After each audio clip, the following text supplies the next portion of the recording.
ESPN. I think you'll see a good time today. It's a cool day. It's good for the runners.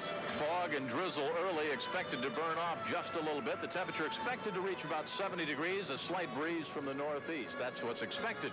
Down at the finish line, well, a face familiar to a lot of ESPN fans, veteran play-by-play announcer Bob Varsha, a man who has actually competed in this marathon 4 times, and just 10 years ago, well, Robert finished up 13th. Let's go down to the finish line. Bob? Thanks a lot, Jim, and a hard-earned 13th place it was. But my finish line was a part of the old Boston Marathon, about a block away up Boylston Street in front of the Prudential Center. This is very much the new Boston Marathon, and joining me to analyze it for you is a man who grew up along the Boston Marathon course and has covered more than 12 of them for television, ESPN running analyst Larry Rawson. And Larry, Boston is a race that was said to be in decline just a few years ago, but now they're saying this may be the best men's field since the '84 Olympics in Los Angeles. Bob, it has undergone a major resurrection in just 2 years, and we have a tremendous field at the starting line. The #1 world's ranked marathoner from 1983, 85, and 86 are at the starting line today. And if that's not talent enough to carry a fast early pace, we'll also have Olympic silver medalist from Providence, John Tracy, via Ireland, will be at the starting line running just his second marathon ever. And from Japan, a man who has lost only once, Toshihiko Seiko, since 1979, that in the Olympics. And I think this could be as fine a field that we've had in the world since 1984 at the Olympic Games. It promises to be a great race. The weatherman looks like he's really cooperating. And mix in top Americans Ed Eyestone and Bruce Bickford, a local favorite who are running their first marathons, and 4-time winner Boston Billy Rogers, the one everybody here will be looking for. And Jim, we've got the makings of another classic. Back to you. All right, guys, but what about the gals? We've got truly an elite international field there as well. Rosa Mota, 28 years old, from Portugal, a name familiar to Olympic fans, captured the bronze medal at the Los Angeles Games back in '84, and a victor in 2 Chicago marathons. How's that for credentials? Speaking of credentials, how about the publisher of Runner's World magazine, George Hurst, back for yet another Boston Marathon? We've got some great gals competing, but really, can anybody beat Mota? No, I think with Joni Benoit Samuelson out of this race, there's nobody here who should run within 5 minutes of her. If Rosa Mota gets beaten, Jim, it's going to be by Rosa Mota herself, and that would only be, I think, if she decided to go out at a breakneck pace and go for Joni Benoit's record right here in Boston. She's capable of it. She might take that gamble, and then perhaps she could self-destruct. Joni Benoit has said, as you know, George, that they've just about conceded the gold medal to Mota here in the Boston Marathon. The rest of the women are running for silver and bronze. That's it. That's the way I see it. All right. Well, we are here at the finish line, but 26 miles away, back in that tiny New England town of 6,000, it's swelling to 30,000, our colleague Alan Massingale. We are in the tiny town of Hopkinton in eastern Massachusetts. 364 days out of the year, the population here is about 7,200. But on this day, on Patriots Day, it swells to well over 4 or 5 times that amount. 6,000 runners are gathered about 100 yards behind us here, awaiting the start of this race. Another estimated 3,000 so-called bandits, those that are not registered but decide that 26.2 miles is a good way to spend your day running, decide just to hop in. So around 10,000 runners will be leaving here. The atmosphere this morning has been kind of low-key, but it is building as we approach race time because the weather basically has been very dreary, but the ceiling is beginning to lift just a bit. We'll be here for the start of the race as the runners go by here, and then we'll head toward the finish line to talk to the winners as they come in and anything else that might be going on down there. Now let's go to Jim Kelly.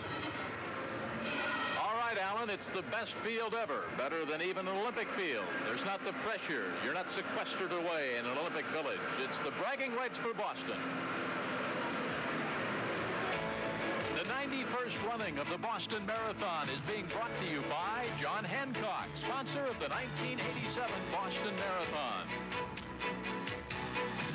By Bud Light, the light beer with the first name in taste. Everything else is just a light. And by Mercedes-Benz, automotive sponsor of the Boston Marathon.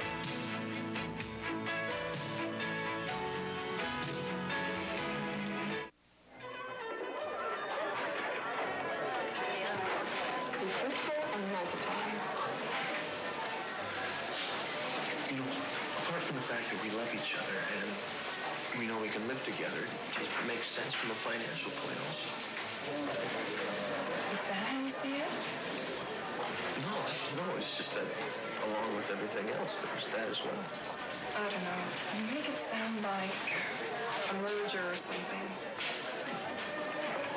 was is that we wouldn't need 2 cars, 2 apartments, 2 of everything. That's all I meant. Let's just forget that. The important thing is that we love each other and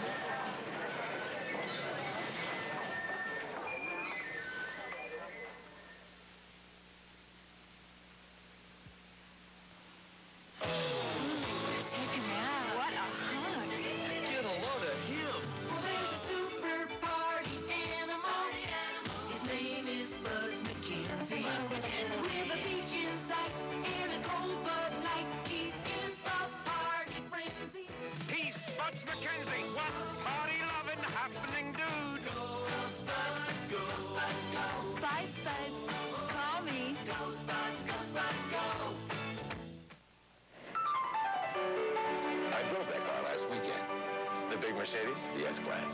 What'd you think? I think you have to sit in that big leather seat, put Mozart, maybe Beethoven on the stereo, then go out and drive in tight rush hour traffic, up some back mountain road, all night in a rainstorm, and then you'll know what I think. Which is, I think just maybe I drove the perfect car, or as close to it as anybody's ever come.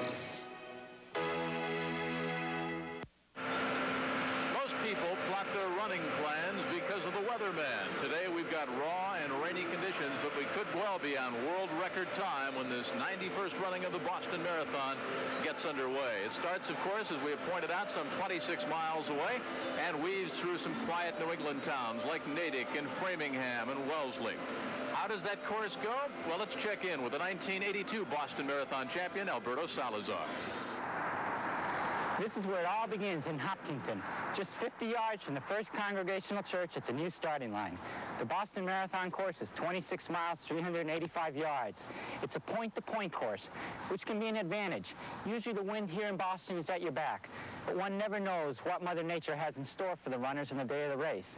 In 1982, when I won, we had the wind in our face the whole way. The other thing that's important about the Boston course is that there's a net loss in elevation. Here at the starting line, we're 470 feet above sea level. At the finish line, we'll only be 12 feet above sea level. Once we cross this line, we'll never be this high in elevation again. The first 5 miles take the runners out of Hopkinton, through the Ashland countryside and into Framingham. When you arrive at the 10-mile point in Natick, the elevation has already dropped over 300 feet. Passing through Natick Square and then into Wellesley, the runners are greeted by an enthusiastic crowd at Wellesley College. They're not far from the halfway point of the course at 13.1 miles. Then it's through Newton Falls, the final downhill before turning onto Commonwealth Avenue and facing the grind of Heartbreak Hill, which begins at the 17.5-mile point. Then it's downhill to Cleveland Circle, where the course turns onto Beacon Street in the final 3 miles of the race, taking the runners through Coolidge Corner to Kenmore Square. From there, it's 1.2 miles down through the heart of Boston to the finish line, in front of the John Hancock Building, a finish line 2 years young, the finish line of what may be the most competitive marathon ever on U.S. soil. Well, George Hirsch, we've heard all about the rigors of Heartbreak Hill, but I don't think that's the toughest part of this course. I think it's at the beginning with that cavalry charge, and you're trying to pace yourself, and it's a downhill beginning. That's right. The excitement's been building up for many of these runners for a long time, and that course just drags you out of there. The first 2 miles from Hopkinton to Ashland, they're downhill, and what a runner's got to be is cautious. Not get caught up too much in the enthusiasm. Maybe even try to stay a little sleepy and not wake up a little bit until the later miles. Well, as we had that look at Alberto Salazar of the course description here in Boston, it's the oldest and the most prestigious. You might get some arguments from folks in New York or Chicago or Los Angeles. There are, of course, some other well-known marathons around the United States. And for a closer look at those, let's rejoin Bob and Larry. Thanks, Jim. There are horses for courses, as the saying goes, and each of America's big city marathons plays to the talents of individual runners. Larry, let's take a quick trip across the country and compare some of the other major city courses to Boston, starting in your hometown, New York. Bob, we've put together a little collage for everybody. The New York Marathon has 4.5 miles of bridges, and in the runner's vernacular is not considered an easy course. It is particularly difficult in Central Park. The hills are short, they're kind of steep, and it makes it a pretty difficult course to contend with, and it's hard to run a fast time on that surface. Chicago, probably the fastest course in the United States, Chicago is. It is flat. It has a lot of little turns, but the runners seem to negotiate them well. And if we move on to Los Angeles, the first 6 miles in the Los Angeles Marathon is pretty much uphill. The surface levels off and then gently slopes downhill as they head towards the ocean. The last 6 miles of that course is gradually uphill. It is not, again, in the runner's terms, considered an easy course. The Boston Marathon, I think, the most fascinating course, Bob, that there is. Why? Because it's downhill. It starts at 490 feet of elevation. You literally fall out of Hopkinton. It levels off in parts, and at 16 miles you begin the climb. And you climb hills like no other in any American marathon course that's considered fast in this country. Tailwind much of the time, challenging and interesting, and I think we're going to have a great race today. I think we are too, Larry. The numbers tell only part of the story, but according to the numbers, Boston is the 5th fastest marathon course in the world. We have all the makings of another great Boston Marathon coming up. Jim? All right, Bob, thank you very much. Let's get some expert medical opinions with Paul Thompson from the performance point of view. What's different about Boston? Yeah, it's a fast course, but it's physically very tough on the runners for 2 reasons. Size and the fact that the hills get you when you run out of gas. All right, let's swing back over now, 26 miles away, and let's rejoin Alan Massingale. These world-class wheelchair participants are just moments away from the start of their race. They start 490 feet above sea level, the highest point on the course, heading east on Route 135. Last year, remember, 2 world best marks were set in the wheelchair division, both men's and women's. Now, let's go back to Bob for the start of the wheelchair division.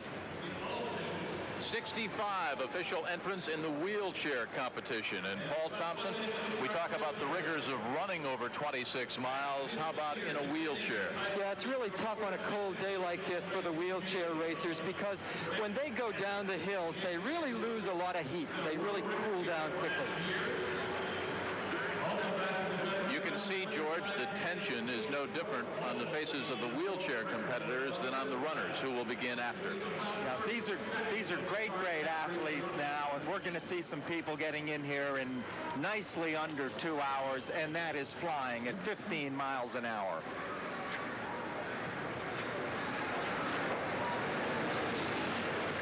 Bob and Larry are standing by for the start of the wheelchair competition. Thank you, Jim. You see the wheelchair runners lined up, and they are off. And this is very much a race worthy of the attention of the press, Larry. These are tremendous athletes, and the time should be spectacular under these conditions. Bob, Andre Vigier's time and winning and setting a new world best on this course last year, he averaged under 4 minutes per mile for 26 miles in a wheelchair. There you see going down, they will not like this wet surface.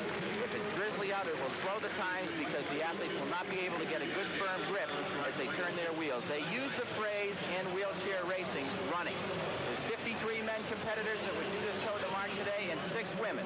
Among the favorites, Jim Knopp, 31 years of age from Long Beach, California, a man who's a part-time actor. And you've maybe seen him in series on Love Boat and Happy Days out in California. Also, Andre Vigier from Quebec is another co-favorite. He is in the race. Look at them try and move around. Look, we've got an accident on the wheelchair. Several guys are down. It's the first time I've ever seen a match. Oh, look at this. Oh, this is awful. Look at this. The footing, as you said, is terrible out there. The roads are very slippery, and we see at least 8 or 10 athletes have gone down.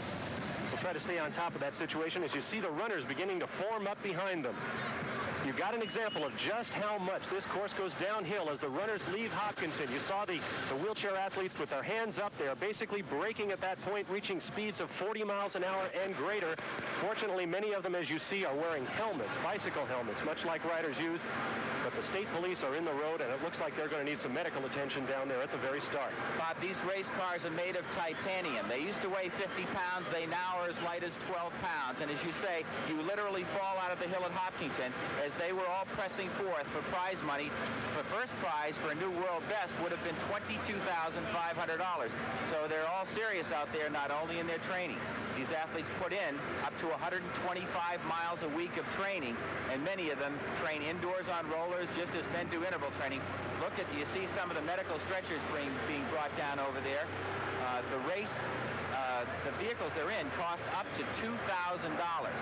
And as I say, the weight has come down so dramatically here that they do not provide much support once there is a collision. And you notice several of them fall on top of one another. They were going so fast that they could not get away, I don't think, from a collision. Larry and Bob, we have word now from the start that at least 10 wheelchair athletes were involved in that collision at the very beginning. And as we have pointed out, it is a downhill start. And Paul and George, I guess the question now is, because of the rain and because of the downhill slickness and speed, should maybe the wheelchair competition not start at a downhill chute? Yeah, I don't think there's any choice as to where it can start. The problem, of course, is that when you get the rims of those wheelchairs wet, the braking action won't work anywhere near as well. The other thing is that these athletes have atrophy of their lower legs. Their upper bodies are quite heavy, so that they're unstable. Their weight is high and not low. The wheelchair competition is underway with a 10 pile-up accident at the very beginning. We'll be checking on the medical results of any of the injured and be back with the start of the Boston Marathon in just a moment.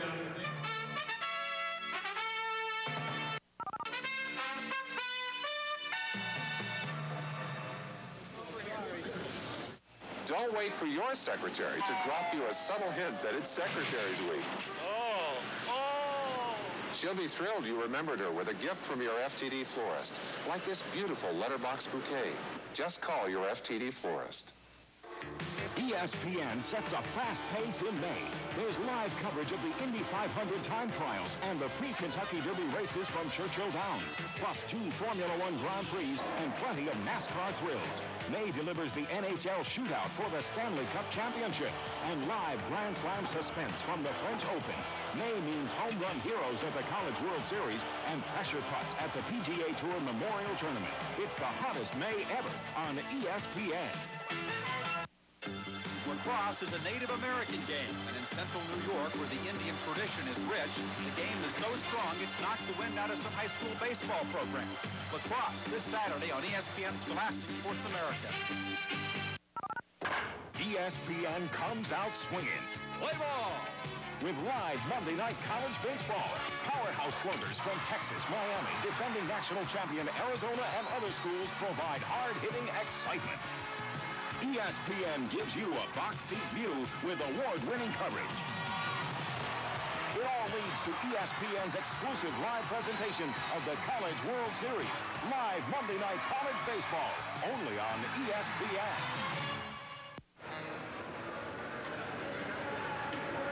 Welcome back live to the 91st running of the Boston Marathon. The wheelchair competition tragically began with a 10-chair pileup starting some 26 miles away. And to our best information right now, they are still working medically on just one of the competitors. Everyone else has rejoined the field. We have Alan Massengale down at the start, and we are double-checking, and we'll, of course, get the names of any injured and pass them along just as quickly as possible. Now, Dr. Paul Thompson, the lower limbs of the athletes in the wheelchair, the bones so fragile. Yeah, that's true. They don't have any muscle tissue down there, or very much muscle tissue down there to help pad any shock. The other thing is that if you don't use your bones, they atrophy a little bit, along with the muscular atrophy. And so that those bones in their lower limbs are brittle. So they're quite vulnerable to an injury like this. Psychologically, George, what do you think that might do the pileup to some of the other athletes? Will they slow down a bit, or do those competitive juices just keep going? The word I've got, Jim, and I hope this is correct, is that the elite athletes got out of there, and they were not part of the collision that led to several chairs piling up. So the word that we've got is the top contenders, Vigier and the others, are actually out of there, and they got out fine. And, of course, we are still waiting for the start of the 91st running of the Boston Marathon, a truly elite international field. That race may be delayed just a little bit. For a look at the field, here is Larry Rawson.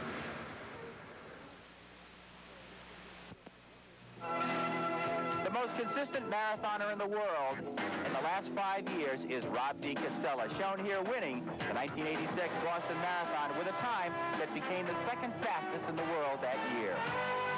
Toshihiko Seiko. His loss in 1984 at the Olympic Games was only his first defeat since 1979 at this distance.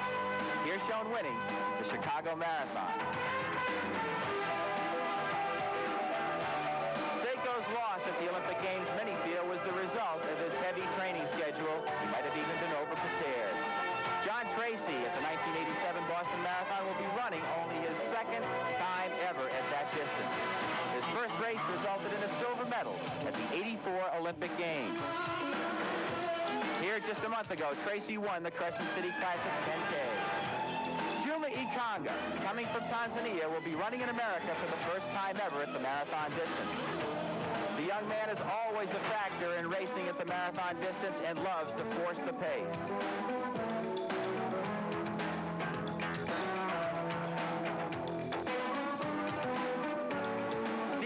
From Wales, a mechanic in the Royal Air Force, is known for crushing early paces. Here, he runs the Chicago Marathon and finishes just 1 second off the accepted world best for the distance, the second fastest time ever run. Jeff Smith, from Providence College via Great Britain, has been a factor and a two-time winner of the Boston Marathon, shown here winning in 1984. Bickford leads the top delegation of American distance runners. Bickford has never run, however, the marathon before. In 1985, he was ranked the #1 10,000-meter road racer, and on the track is a top talent as well. Eddie Icestone, voted by Runner's World as the top road racer in 1986 in America, brings great credentials to his first marathon effort. Well, if you ask any of the so-called experts about this Boston Marathon, you get the word that it's an international field. The winner may come from John Tracy of Ireland, and it may, of course, be the man from Japan, Seiko. But there's the marathon record, the defending champion from Australia, Rob DiCostella, and the mark of 207.51 last year, George Hurst, and the women's record, Joni Benoit, set back in 1983. But we'll go back now to the beginning of the wheelchair competition. Of course, they have been officially recognized by the Boston Athletic Association, the wheelchair athletes, since 1984, when awards were presented to all division winners. There is the start, and there is the pileup on a very, very slick road. And again, George, as you pointed out, they are motoring at about 40 miles per hour downhill. Now, Alan Massengale is standing by 26 miles away, so for an update on that collision, let's rejoin Alan. Reports are beginning to trickle back up the course as to what happened in that accident. The lead wheelchair did flip. One driver was reported to be hurt. One racer was hurt. 6 to 7 went down. They've managed to continue, but we have seen two wheelchairs making their way back up the course. Apparently too much damage sustained to their carriages. Let's go now to Jim Kelly for more reports from the finish line. All right, Alan, thank you very much. We're still waiting, of course, for the beginning of the 91st running of the Boston Marathon. And you can only imagine what's going through the minds of those athletes as they have built to anxiety fever pitch for the start. And now the start has been delayed, so the adrenaline has to be toned down just a bit.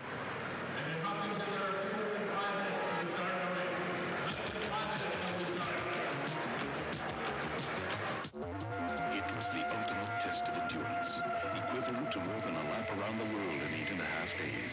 This Mercedes-Benz traveled 31,000 miles, averaging over 154 miles per hour, stopping only seconds at a time for fuel and fresh drivers.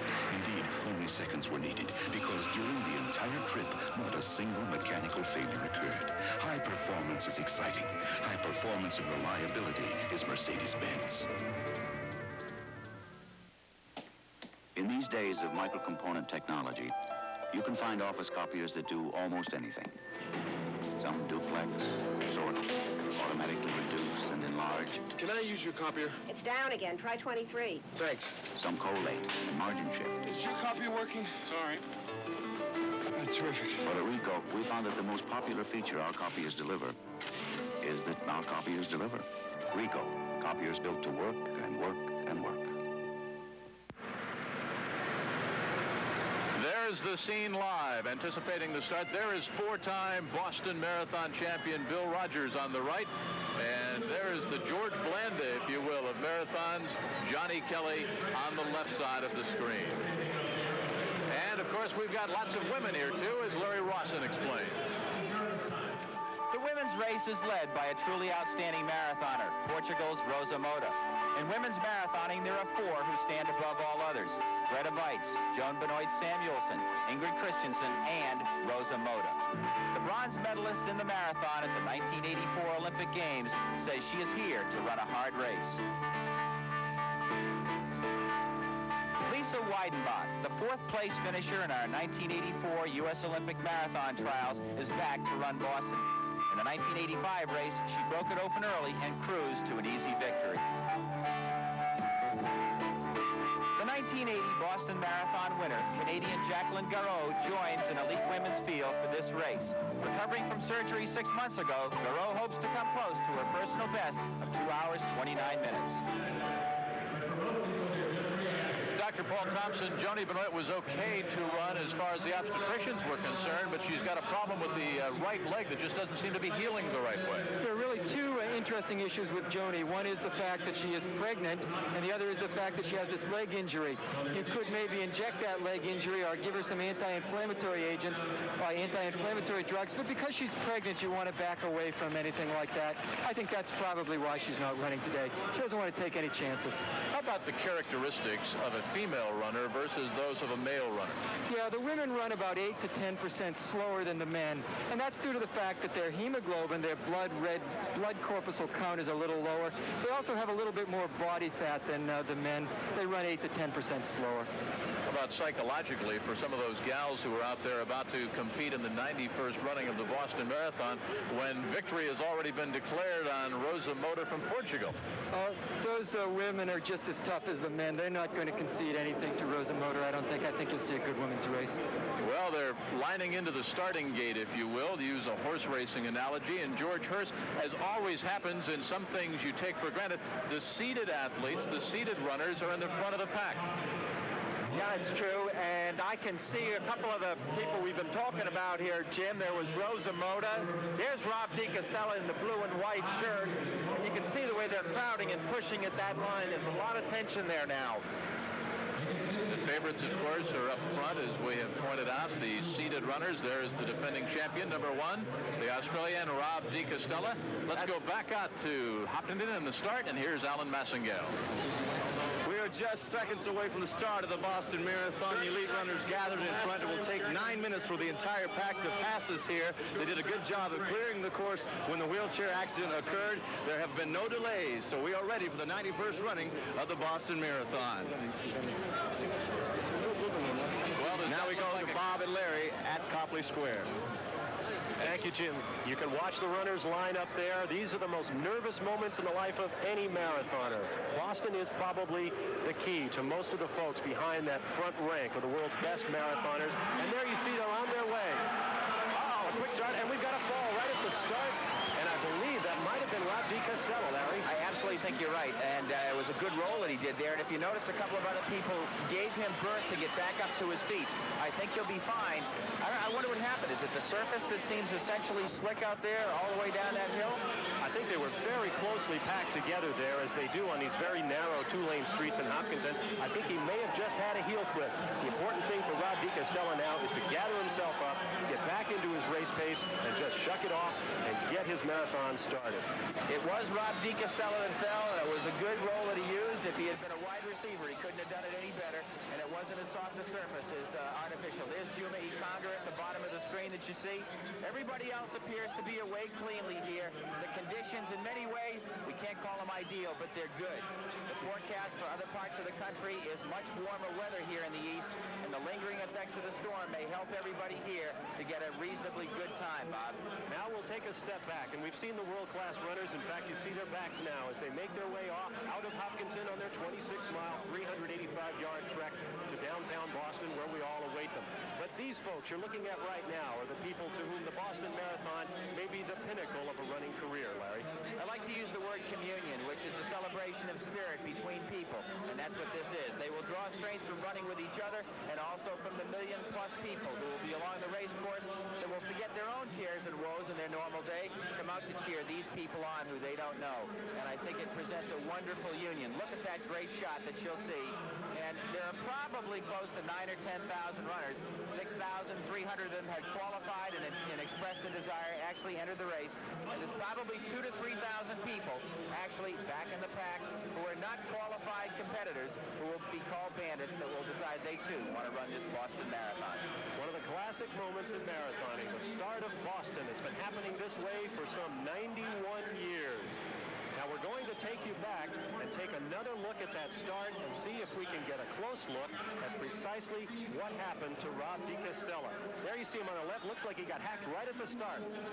It looks like a policeman or one of the starters was actually in the way, right in the center of the screen. You can see a couple of yellow jackets, a couple of policemen there as Rob goes down.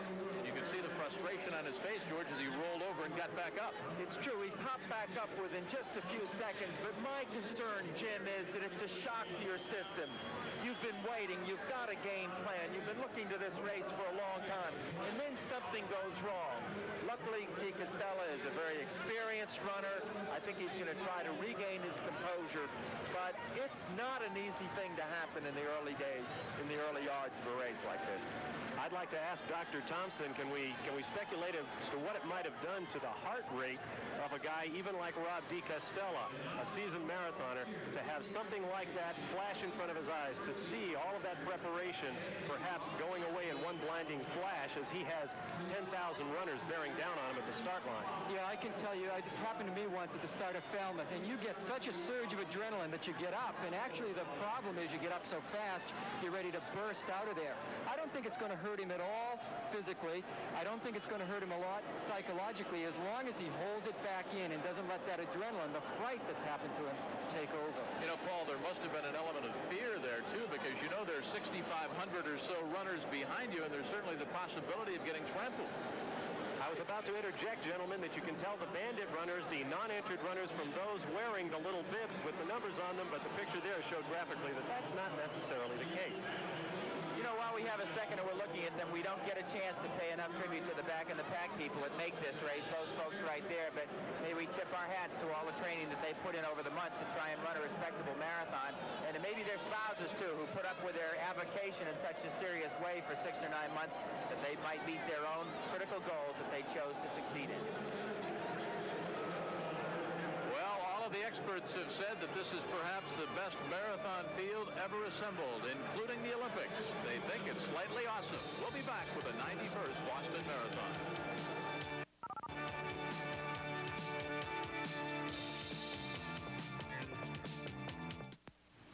Starting your own business is a risky proposition. This year, for instance, about 250,000 new businesses will open their doors, and 60,000 will close them. While the odds may seem intimidating, the Wall Street Journal can help shift them in your favor. Each day's journal is filled with the sort of late-breaking news and useful business ideas that the Davids of this world need to compete against all the other Davids. There's even a weekly small business column that can help you make success more than just a matter of luck. So, before you start a business, start a subscription to the Journal. It could open some new doors for you, and more important, help keep them open. Call 800-554-9000 for this special introductory offer. 13 weeks for just $29.75 with a money-back guarantee. 13 weeks, $29.75. Phone 800-554-9000 now for the Wall Street Journal. The competition is intense. 2 international volleyball powers show their strength when the USA battles Brazil in the Kentucky Fried Chicken Colonel's Classic, Tuesday night on ESPN.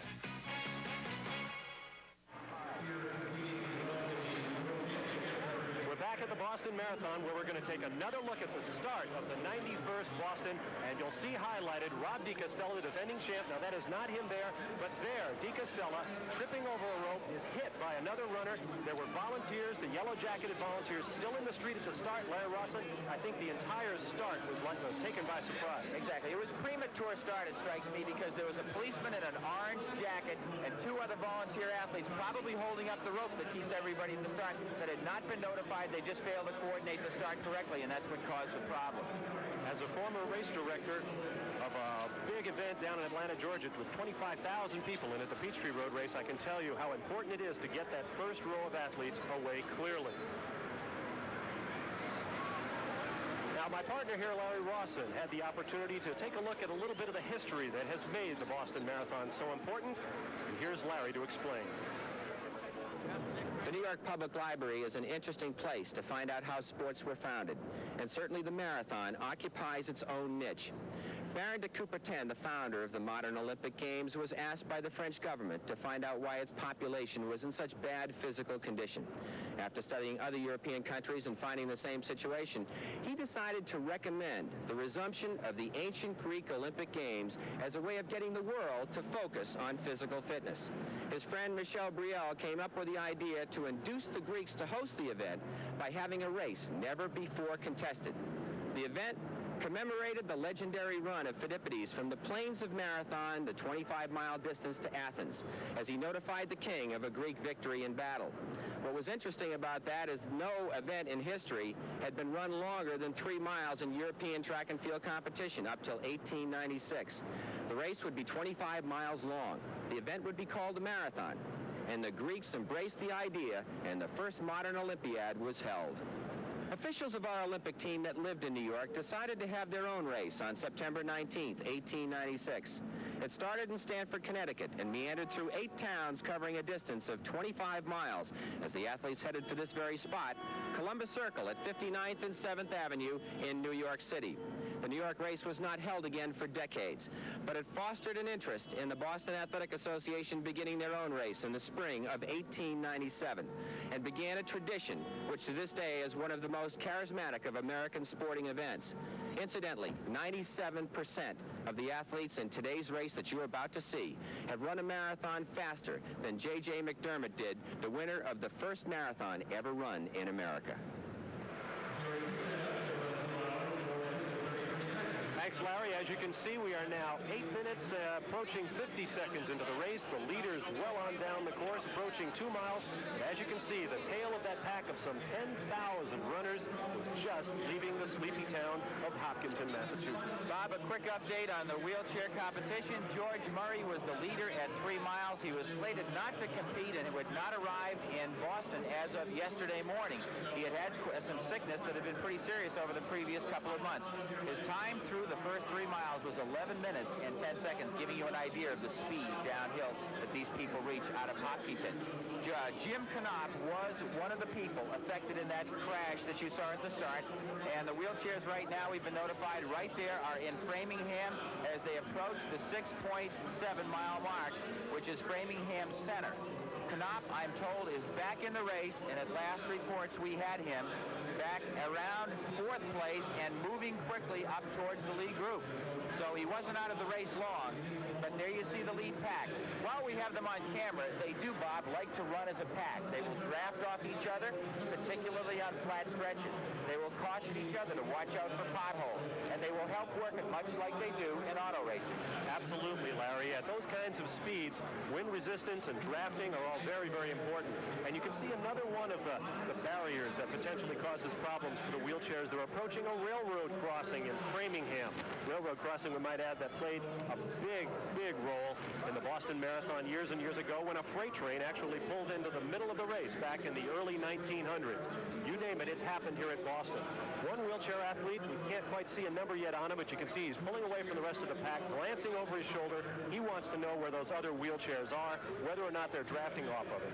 All right, now while we have them in view here, we talked about the weight of them, how light they are. Part of them are made of jet airplane materials, which are very strong, lightweight, so that they can push the least amount of resistance. It used to be a train, but going across the tracks now is a dog. Look at the smile on his face right there. That would be a heck of a collision to be knocked out of a $22,500 race. They can actually steer with little mechanisms on the very front small wheels the direction they wish to go in. Notice how the wheels point inward to give them extra drag. Some athletes choose to have wider handles. Notice the handles that they're pushing with, and they'll choose to actually make bigger ones. If we can tell there, it is drying out in the streets of Framingham, which will aid the time that these athletes are doing. The faster the time or the drier the surface, the better the chance they have to win anywhere from an extra $10,000 to $17,000. And it's certainly good news for the runners who will follow them, Larry, that the road is clearing out at Framingham. It is drying up, and in the green shirt, in the singlet, right smack in the middle of that pack, you see the green singlet and bare arms of Bob Hall. And if there is a local favorite in the wheelchair race, it would have to be Boston Bobby Hall. We talked with Jim Knopf about the race. Knopf, you understand, is back in the event now after being a part of that early crash. Let's hear Jim's thoughts about the wheelchair division. a lot of people are under the misconception that the advancements in wheelchair design are focused primarily on us achieving faster downhill speeds or a faster race, and that there's such an extreme advantage in a wheelchair going downhill, but we pay the price on the uphills. The main issue is really those advancements have been geared more towards safety, not only to protect the wheelchair athlete, but also the runner and spectators and anyone else. If you look in 1983, the year that I won, the chair that I was racing in was really pre-Neanderthal. It was incredible that you could even finish a race and achieve those downhill speeds. And now that we're using brakes, larger front wheels, multiple tie rods on the front end, and actually seeking automotive engineers to help us with the design of equipment, it shows that we're trying to seek a safer design, not so that we can go faster, but so that we can attain the same times but safer. There's a control issue, and that's what we're addressing. Jim Knaub out of California, who was involved in the collision at the start, moved steadily up from fourth, and now, late word, he's in the second spot. Jim Knaub, who won this Boston Marathon in the wheelchair division in 82 and 83. He was third in 85, and the man who is currently leading, George Murray, won it in 85. George Murray out of Florida, he is first right now, as they are about 9 miles down the course. We'll be back with the 1987 Boston Marathon. Don't go away.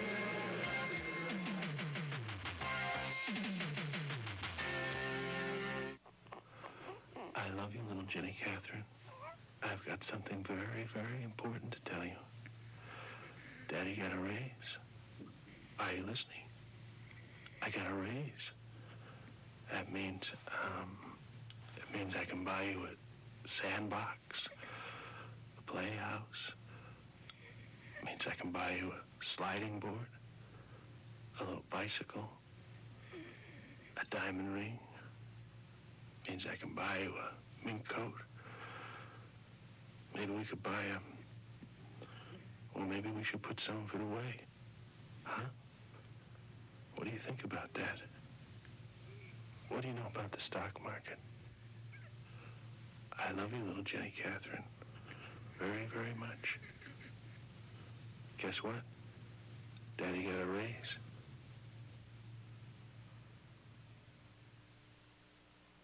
The most punishing road in Europe is not the Appian Way in Italy. You will not find it in a remote section of the Tyrolean Alps, or even some medieval village. Mercedes-Benz engineers would say they've built it here, in Sindelfingen, West Germany. A test of strength more brutal than any road, punishing the car for weeks on end, because in their quest for durability, Mercedes-Benz engineers just don't know when to stop.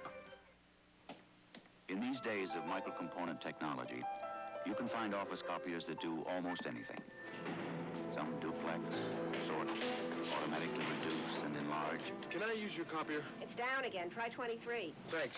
Some collate and margin shift. Is your copier working? Sorry. Terrific. For at Rico, we found that the most popular feature our copiers deliver is that our copiers deliver. Rico, copiers built to work and work and work.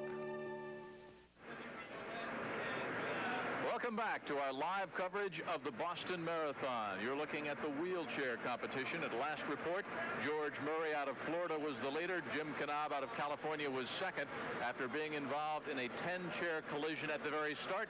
He got back into the race, steadily climbed to fourth, and now is in the second spot in the wheelchair competition. Of course, the men's competition is underway in the main marathon as well. Rob Di Castella fell at the start. John Tracy of Ireland is one of the favorites, and he's only won one marathon before.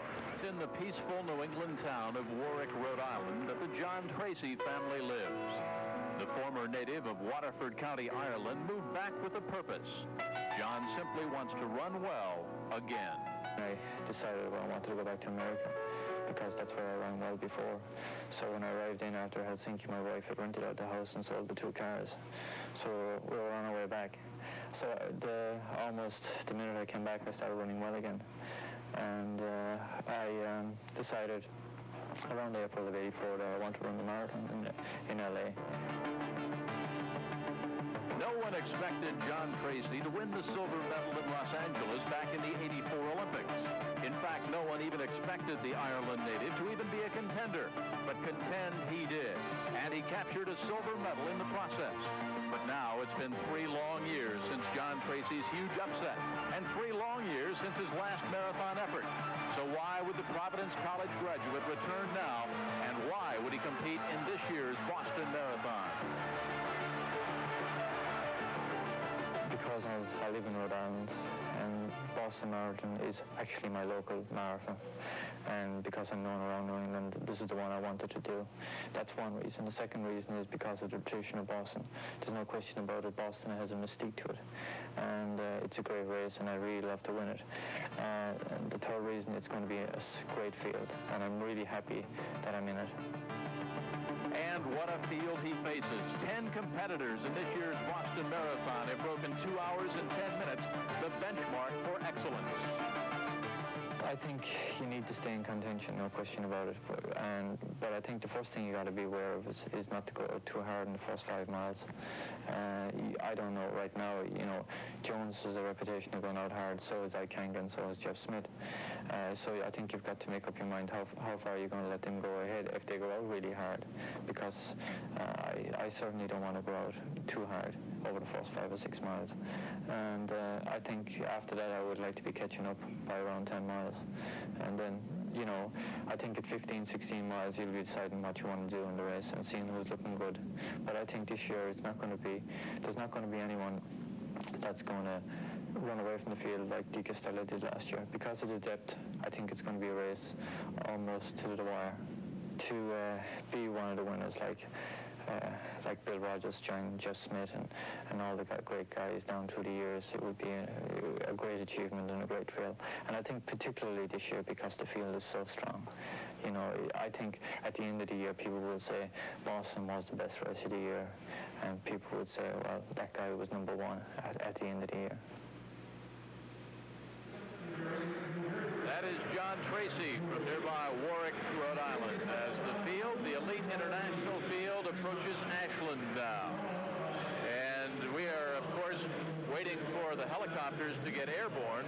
One of the problems caused by the fog, everybody has been socked in, so we're hoping that the fog will lift and that the helicopters will be able to bring you some airborne pictures as the race continues to develop.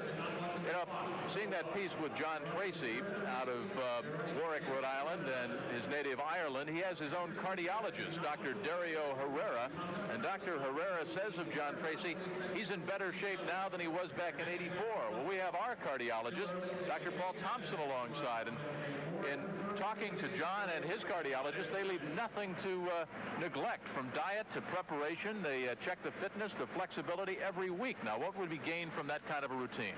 Well, many of the best runners have physiologists and physicians and trainers who are involved with them now, Jim. And what they basically look for is they look to make sure that John's not overtraining. The things about John is that he's very patient. He takes his time. He's in no great rush. He hasn't raced a lot since the Olympics because he knows it takes a lot of time to get in good shape. And he's really very tough. He's very smart. I'm most impressed, however, by his patience. They say, Doctor, that it takes between 4 and 6 months to prepare for a marathon. John Tracy has only run in 1 marathon in his life. What kind of stress, additional stress, will that place on a body? I don't think it's going to place much additional stress on John because he goes out for 30-mile runs. In fact, I think the stress that runners put on themselves is racing too many in a year. You know, you look at someone like Di Castello. He's run 3 marathons in the past year. John, he's only run 1 in the past 2 years. Actually, 3 years. He's ready to go, I think. What goes on in the mind of a John Tracy, if you will, when you see your main competitor, Rob Di Castello, fall at the start? Do you think suddenly you've got an added advantage? Yeah, I think probably you think you've got a little bit of an added advantage, but not a whole lot, because John knows that Di Castello is tough. I think that Tracy's probably worrying about a lot of other people as well, however, like Jones, and especially with the Irish-British competition. And, of course, keeping their eye on the Japanese Seiko as well, George Hirsch. Well, they're all up there, and it's a big lead pack, and of course you've got the name runners, and then there's a few people that we don't know much about. There's a guy named Charlie Gray and Eric Mader. They're all together, and I got them coming by the 4-mile mark in 19 minutes and 32 seconds. That's a 4-minute and 53-second pace. At this point, it doesn't tell us too much about it either way, whether we're going to get a record or not. It's a little too early. Runners are a lot like jockeys in a horse race. You always hear about jockeys having that mental clock in their head in terms of timing in a mile or a mile quarter race. How important is pacing at the start, especially the downhill start, which we've emphasized? Well, the pacing's important, and it's interesting you say that, Jim. Some of the runners really go by every single mile split, and they're incredibly disciplined. They wear the watch. They look at it. You get others like Bill Rogers. I mean, they just kind of go, and they follow their own tempo, their own body, their own rhythm.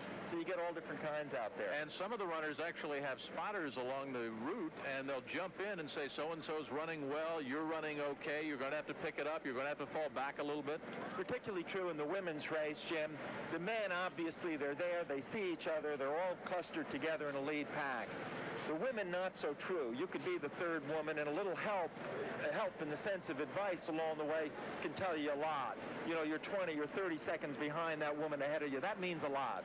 Well, you can see the picture behind George and Paul and myself getting a little bit brighter. The fog is starting to burn away, and perhaps the Air Corps, the helicopters, will be airborne soon and provide us with some more pictures of this, the 91st Boston Marathon.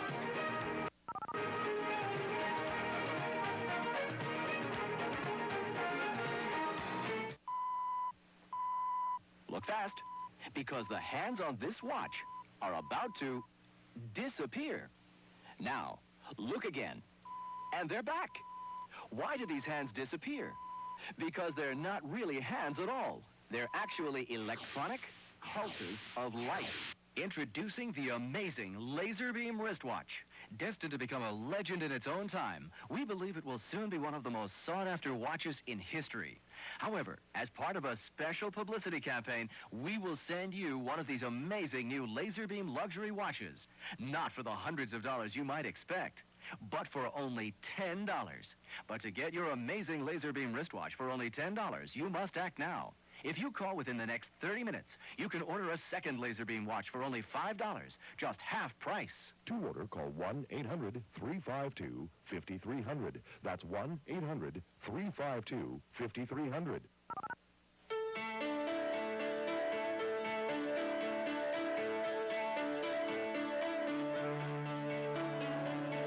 A century ago, the founders of Mercedes-Benz created what others had only dreamed of.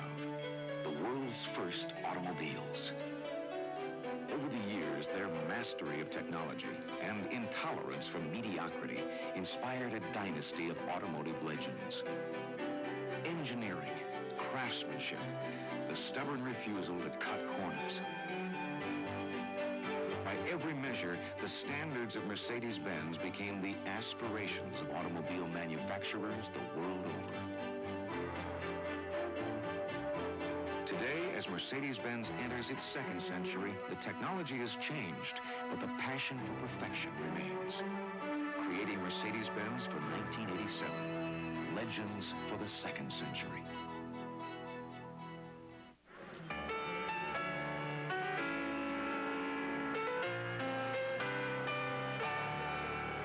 Of the 1987 Boston Marathon. Bob Marsh and Larry Rawson with you as you watch Route 135 just outside of Ashland. And we await the arrival of the first of the some 10,000 runners estimated to have started this morning's race. Larry, already though, we've seen a couple of important factors as we await hopefully getting some helicopters up into the air to get regular shots. Here is a graphic showing the men's leaders, and this is fairly significant. Even though it's early in the race, we expected some guys that we weren't real familiar with, or the folks at home might not recognize out fast. Charlie Gray out of Missouri is filling that role right now, but the pace has been surprisingly slow, and Toshihiko Seiko of Japan is going to be taking over shortly. Well, you make a good point. The whole structure of this race has changed. Charlie Gray is a 2:16 marathoner, and he is not considered up in the ilk of these other people. The pace coming out of the start was extremely slow. I am very, very surprised. Look at the difference right now between Jeff Smith's record time, 23:18. These guys are running a minute and 20 seconds almost slower than what the record pace pace for this. That is very substantial. It breaks down to 15, 18 seconds per mile slower. It changes the structure. I think it begins to, if De Castella allows this to continue, and possibly Steve Jones, play into the hands of the men such as Seiko with great finishing speed that can run very quickly. I might add, it's early to mention it, but Toshihiko Seiko was a 151 800-meter runner in high school. Not a well-known fact, but he's got great finishing speed, and he's happy to have a slow pace. So Ikanga, this is not going to help him either. And what we're seeing is a surprisingly tactical race develop. Now here is part of the reason that we're talking about the early pace being slow. Look how quickly the elevation changes as they leave Hopkinton and make their way towards Boston. Now they're going to be approaching 5 and 6 miles fairly shortly, and there they lose the bulk of the altitude, some 300 feet in vertical altitude downhill in the first 5 or 6 miles. That normally makes for very fast races, but it's going to be a very tactical race in the early stages. Now here we are out at Framingham, watching one of the wheelchairs being pushed by a runner. The women have passed by their 3 miles in 16:17 for 3 miles. The men, 5 miles in 24 minutes, 41 seconds.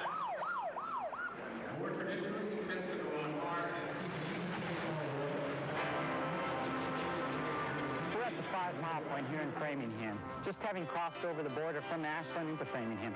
The last 5 miles have been through the Ashland and Hopkinton countryside. The last 5 miles are important because they've been almost all downhill. The runners have been running at a pace much faster than they'll be able to handle the rest of the way. The experienced runners will realize this and will start to slow down at this point.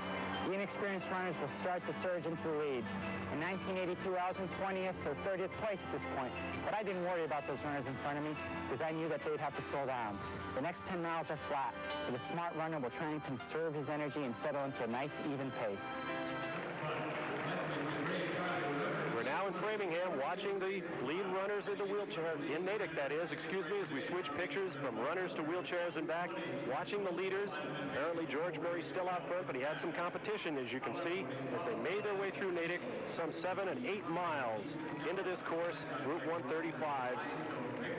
In Natick, Massachusetts. We have a report at the 10.4-mile mark that you're seeing right there in Natick Center that it is George Murray leading the men's division of the wheelchair competition. Andre Vigier, who won last year, is now in second place. The competition in the women's race was really, most people felt it was going to be between Angela Aridi, who has run very well in competition in the past year, who's finished well at Boston before, and 3-time winner Candace Cable-Brooks, who is back to try and take first prize as she did last year. Her time last year, faster than the men won the race. She ran 2 hours, 5 minutes to win her title last year. Tremendous athletes in the wheelchair division, and knowing that George Murray, a former winner of the Boston Marathon, is in there now, battling with his arch rival, Andre Vigier, means that it's going to be a tremendous wheelchair fight in this morning's 91st Boston Marathon.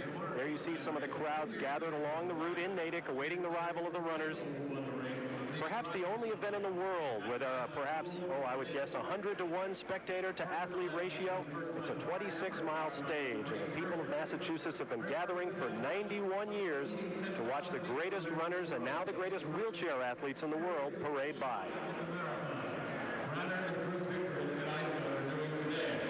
While we have a second, a 3-mile time, Agnes Pardens from Belgium was leading in 16 minutes, 17 seconds, and we had a time there that averages out to 5 minutes and 25 seconds. The women are running much faster, relatively speaking, than the men are so far in the race. Well, from the Boston Marathon, we had the NHL Marathon the other night with Bill Clement and Mike Emmerich as they went into 4 overtimes with the Capitals and the Islanders. The Islanders finally pulling it out. We'll continue our NHL Stanley Cup coverage tonight live at 7:30 Eastern Time. The Quebec Nordiques and the Montreal Canadiens. A civil war from up north. It'll be a war on the ice as well. So join us on ESPN at 7:30 Eastern Time tonight.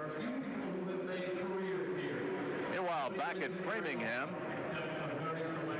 the men's competition, and at last report, it was Gray, Seiko, and Ikanga.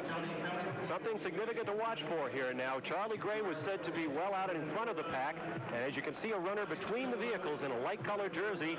It would appear appear that Charlie Gray is still right out in front with a tight pack behind him. But Larry Rawson, the thing that we noticed as compared to our earlier shot was that there the men were spread all the way across the road, curb to curb in a regular chorus line. Now we see that we're starting to get a tactical punching. Yuma Ikanga, the dark runner in the very front, is evidently leading that pack right now. I can tell from just looking at their leg turnover, this is still the same slow pace that it's been for the first 3 and 4 miles since we saw them last in Ashland. You can also tell by the numbers of runners who are up in the lead pack.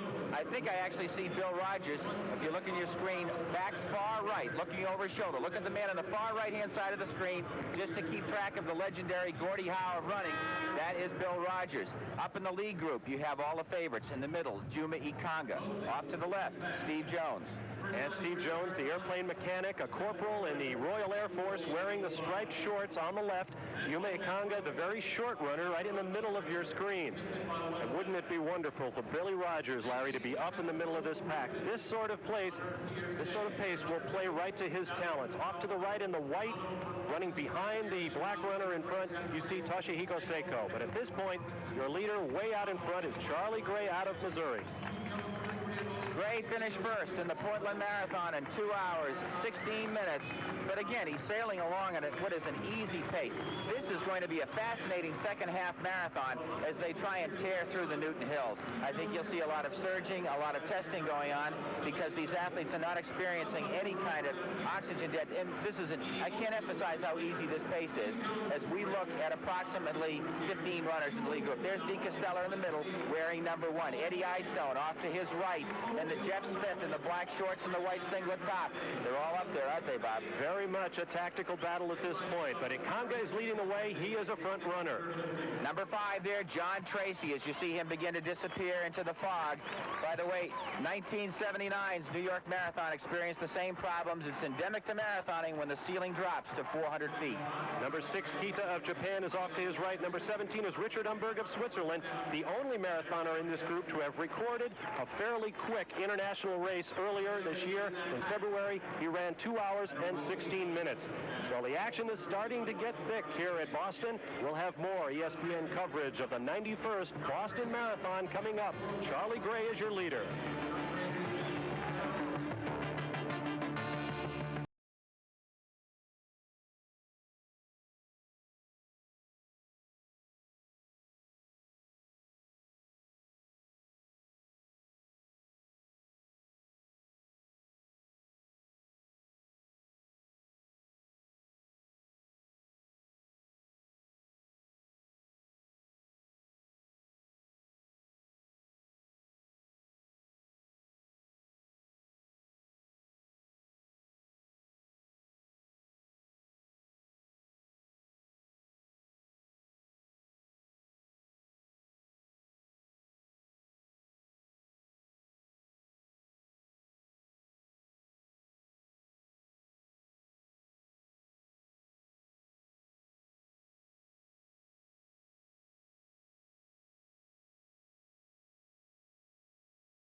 Inviting you to help us celebrate National Cable Month. I'm Gail Gardner. Cable gives all of us more freedom in choosing what we want to see on television.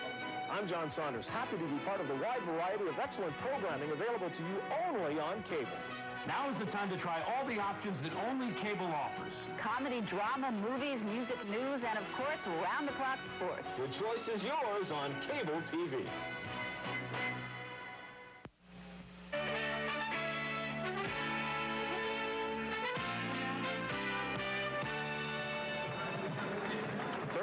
Minutes and 30 seconds unofficially into the Boston Marathon, and you're watching as the tail end of the men's field makes its way through Framingham, 6.7 miles. Kind of an odd mile post if you're used to seeing the more round 6, 7, 8, 9, 10 mile marks, but that's the way things are done in the Boston Marathon. Interesting story back in 1897 when they wanted to run the marathon. The roads in those days were really just dirt, so they figured out an easy way for the officials to do it. Since there weren't many automobiles, they took the train and they headed west. And they went out to the town of Ashland, and 24.7 miles later, they finished in downtown Boston. There you see one of the female runners. We can get her number there. it looks like Van Landingham. The Belgian Ria Van Landingham, you see, making her way along with a convoy of men around her. At the 3-mile mark, Ria, and that's your right number, F6, she was running at a pace of 16 minutes and 20 seconds through 3 miles and was in second place, Bob.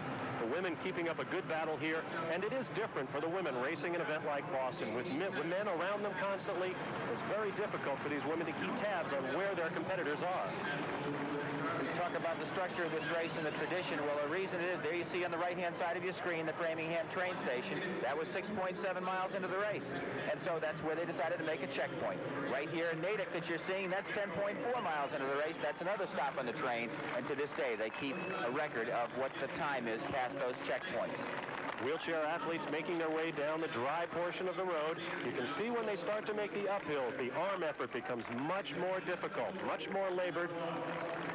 At our last word, it was Andre Vigier out of Canada and George Murray battling for the wheelchair championship. Now we're back in Framingham, and here come some of the tens of thousands of runners. Larry, we've got a female update, and there in the middle of the pack is female number 5. That would be Ellen Rochefort out of Canada. A 2:35-miler, Bob, but she is chasing Ria Van Landingham, who is now in third. Agnes Pardens from Belgium is in second, and Rosa Mota has assumed the lead. Her time past the 6-mile mark was 32 minutes, 41 seconds. Very fine time. She's running about 5 minutes and 28 or 30 seconds per mile. Very late in the preparations for this Boston Marathon, 2 of her prime competitors, Ingrid Christensen and Lorraine Muller out of New Zealand, withdrew from the race. Of course, Joan Benoit Samuelson, the great American hope, also withdrew because of injury problems. That put tremendous pressure on Rosa Mota. We see another female in that group just moving out of the screen to your left. Rosa Mota was basically conceded this race by all the experts. And Larry, that in itself is a tremendous psychological burden to bear. Well, I think she's got such talent that I think she'll bear it well, that mantle. International stars like Di Castello when he falls and the Toshihiko Seiko, which bear the pride of a nation into a race like this, are used to, I think, in season to controlling their emotions and running to their best abilities. Again, our tribute little piece to these people. They are running, at this point, let me just be accurate here, about 6-minute miles for the first 6.7 miles through the Framingham checkpoint. And you cannot go out and just do that. If you think you're reasonably fit, everybody, go out and try and run a half mile in 3 minutes around your local high school track. You'll get an idea what these men have just done for 6 miles. I think I'd rather run about 6 minutes to make sure we're out there. There you see the pack, though. And remember, this, too, is a part of the Boston Marathon. We'll be back with more. Rosa Mota leads the women, Charlie Gray the men.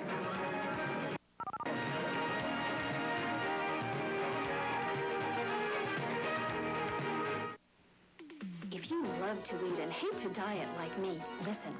Today for breakfast, I had waffles with syrup. With syrup! For lunch, I had a scrumptious grilled cheese sandwich. For dinner, sirloin steak and baked potato. And now, dessert. Why don't I look like this? Because of this. Weight Watchers Magazine. Weight Watchers Magazine and its wonderful menu plans. It helps you eat the way you want to eat and look the way you want to look. Every month, Weight Watchers Magazine gives you fabulous recipes delightfully low in calories. Fashion tips, more recipes, exercises, more recipes, advice and insights, and, oh yes, results. Oh, I could eat it up. Call 800-554-9000 to get 12 issues of Weight Watchers Magazine for only $11.97, $6 off the newsstand price. You'll also get free our pocket-sized booklet with calorie counts of popular restaurant dishes, even fast foods. Call 800-554-9000 now.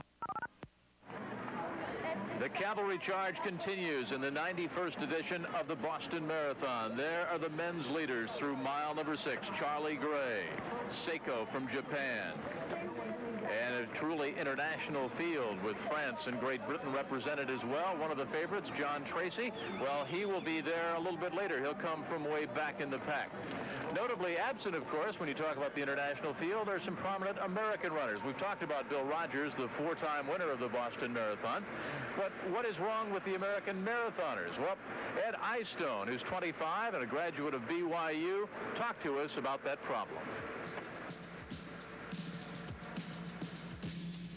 One great thing about running in such a talented field as this race on Monday is that I myself really don't feel a whole lot of undue pressure. Just the fact that I am the dark horse. Bruce and I, well, we are the dark horses, so we're almost in a no-lose situation, you know. We're debuting in our marathon. If we run lousy, well, this was our debut marathon. If we run great, then, you know, we just run great in our debut marathon. And so, frankly, I don't feel a whole lot of pressure right now. Ask me Monday at 5 minutes to 12, and I might give you a different answer. But there's a number of things you need to keep in mind.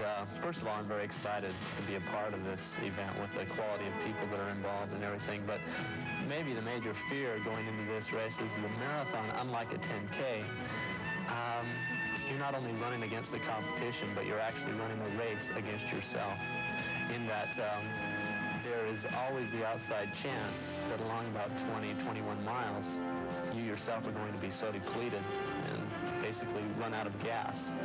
And I could have looked around, shopped around, and maybe found a little bit less intense of a marathon to debut in. But I'm glad I picked this one. Maybe I won't be so glad Monday afternoon. Ed Eyestone, a Mormon, married Miss Utah, the class of 1983, the former Miss Lynn Lambert, named by Runner's World Magazine, George Hirsch, as the top American male runner of 1986. Was that a weak field?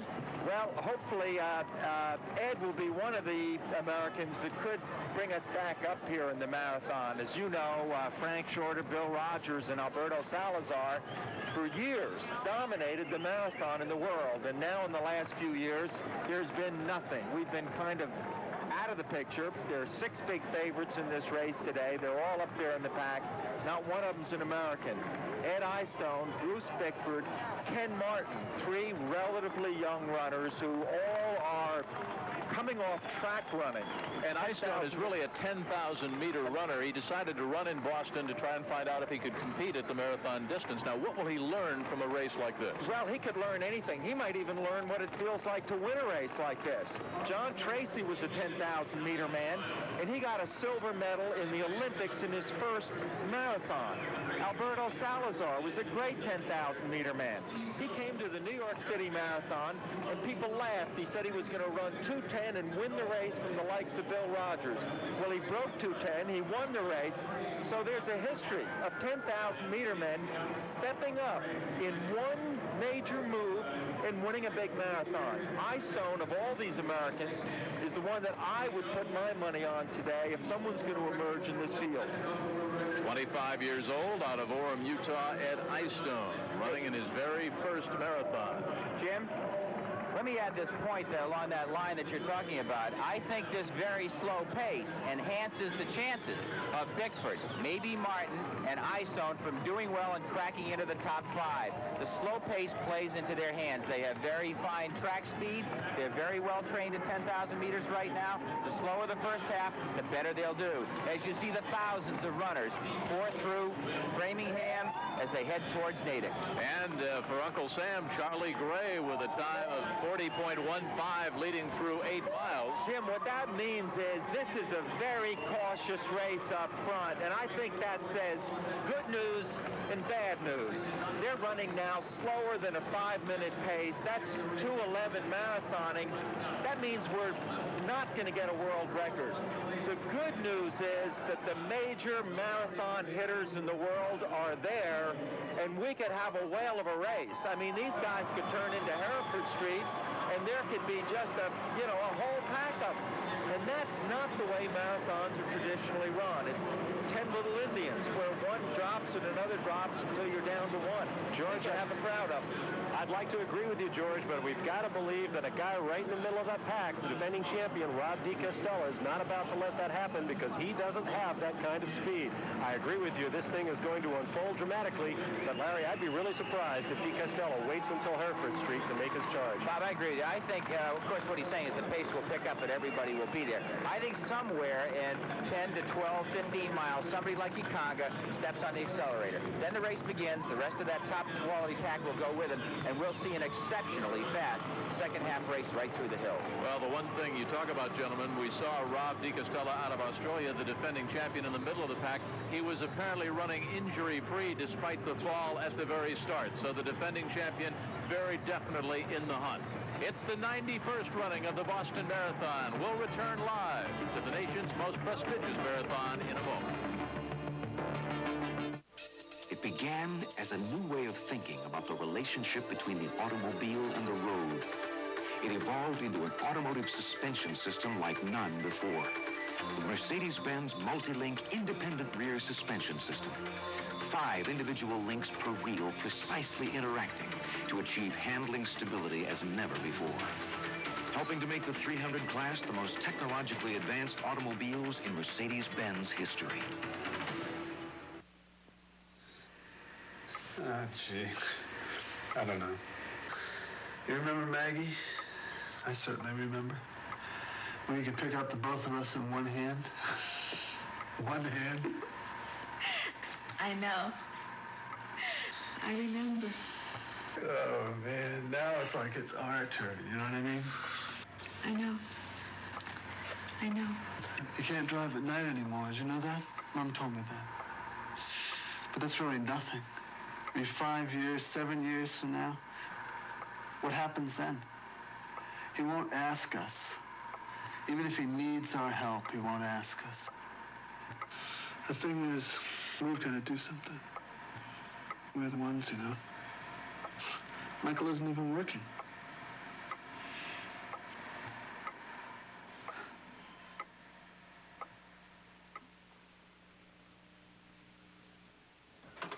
This man is not a company president. He's not a vice president. They're waiting for you. While his face is well known to everyone from the security guard to the summer intern, his name doesn't appear on the company phone list. Yet he controls the productivity of this office, down to the last sheet of paper. And we think that's a serious problem. Because business should depend on a copier that works, not a repender. Rico, copiers built to work and work and work. Back at Framingham, 6.7 miles in. It's 26 miles, 385 yards, and our time, 12:48 live Eastern Time, as the middle of the pack continues their long trek to Boylston and Exeter, which is where we are sitting right now. Hi again, everybody. I'm Jim Kelly. Dr. Paul Thompson is seated alongside, and some of these charts, which we'll get to in just a second, of course, in any sport, either amateur or professional, drug testing is a very large part of the picture right now, and it's no different in marathon running. Paul? Yeah, this is the first time in the history of Boston Marathon that they've done drug testing. You can see what happens here. The first and second finisher, plus the third finisher and 2 more, give urine samples, and these are mailed across the country. Sample A is tested. If that's negative, the runner gets his money. However, if sample A is positive, sample B is tested. If that's positive, then and both of these are positive, the runner is assumed to have drug tested. If sample B is negative, the runner gets his money. Has a chance to appeal, but if the runner does not win that appeal, he's denied participation for life. He can come back in a year and so because there's usually another chance for appeal. Here are the drugs they're testing for. First of all, there are stimulants, things like amphetamines, cocaine, caffeine. They're called the fight or flight drugs because they resemble adrenaline. There are also things like narcotics, morphine, heroin, codeine, and anabolic steroids like testosterone.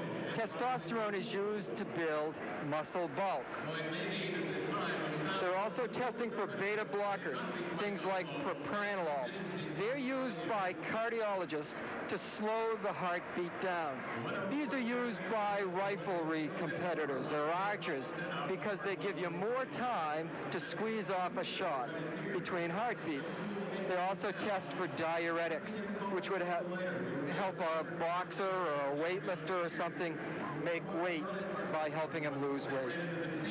Paul, is there any way that you can beat drug testing as we go to Natick? Yeah, there are some ways that you can beat the drug testing.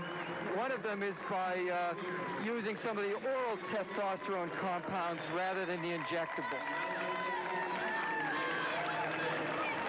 The Natick checkpoint, 10.4 miles in our elapsed time at the bottom right-hand side of the screen as the wheelchair competitors are coming through. Meanwhile, the men are right behind, approaching mark number 9. It's still Gray, Seiko, Jones now into the third spot, and Ikunga. Again, I can look at leg speed, Jim, and I can see things have not picked up much. They're still perambulating along at a very comfortable pace. They've been averaging so far in the race 5 minutes and 2 seconds. That translates to a 2-hour, 12-minute marathon. There's a lot of tactics going on in the pack right now, Bob. Would you agree? You saw the action in the front as over on the left of your screen there in the white jersey and the striped shorts. That is Steve Jones, and all of those front runners their heads are virtually on hinges. They're all looking around at Congo over on the right, Jones in the middle, and on the left is Jeff Smith.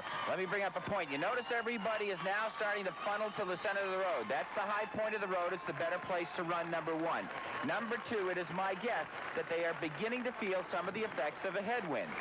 Not only in a slow pace, people are more happy to be bunched up around each other, almost like a cylindrical basketball.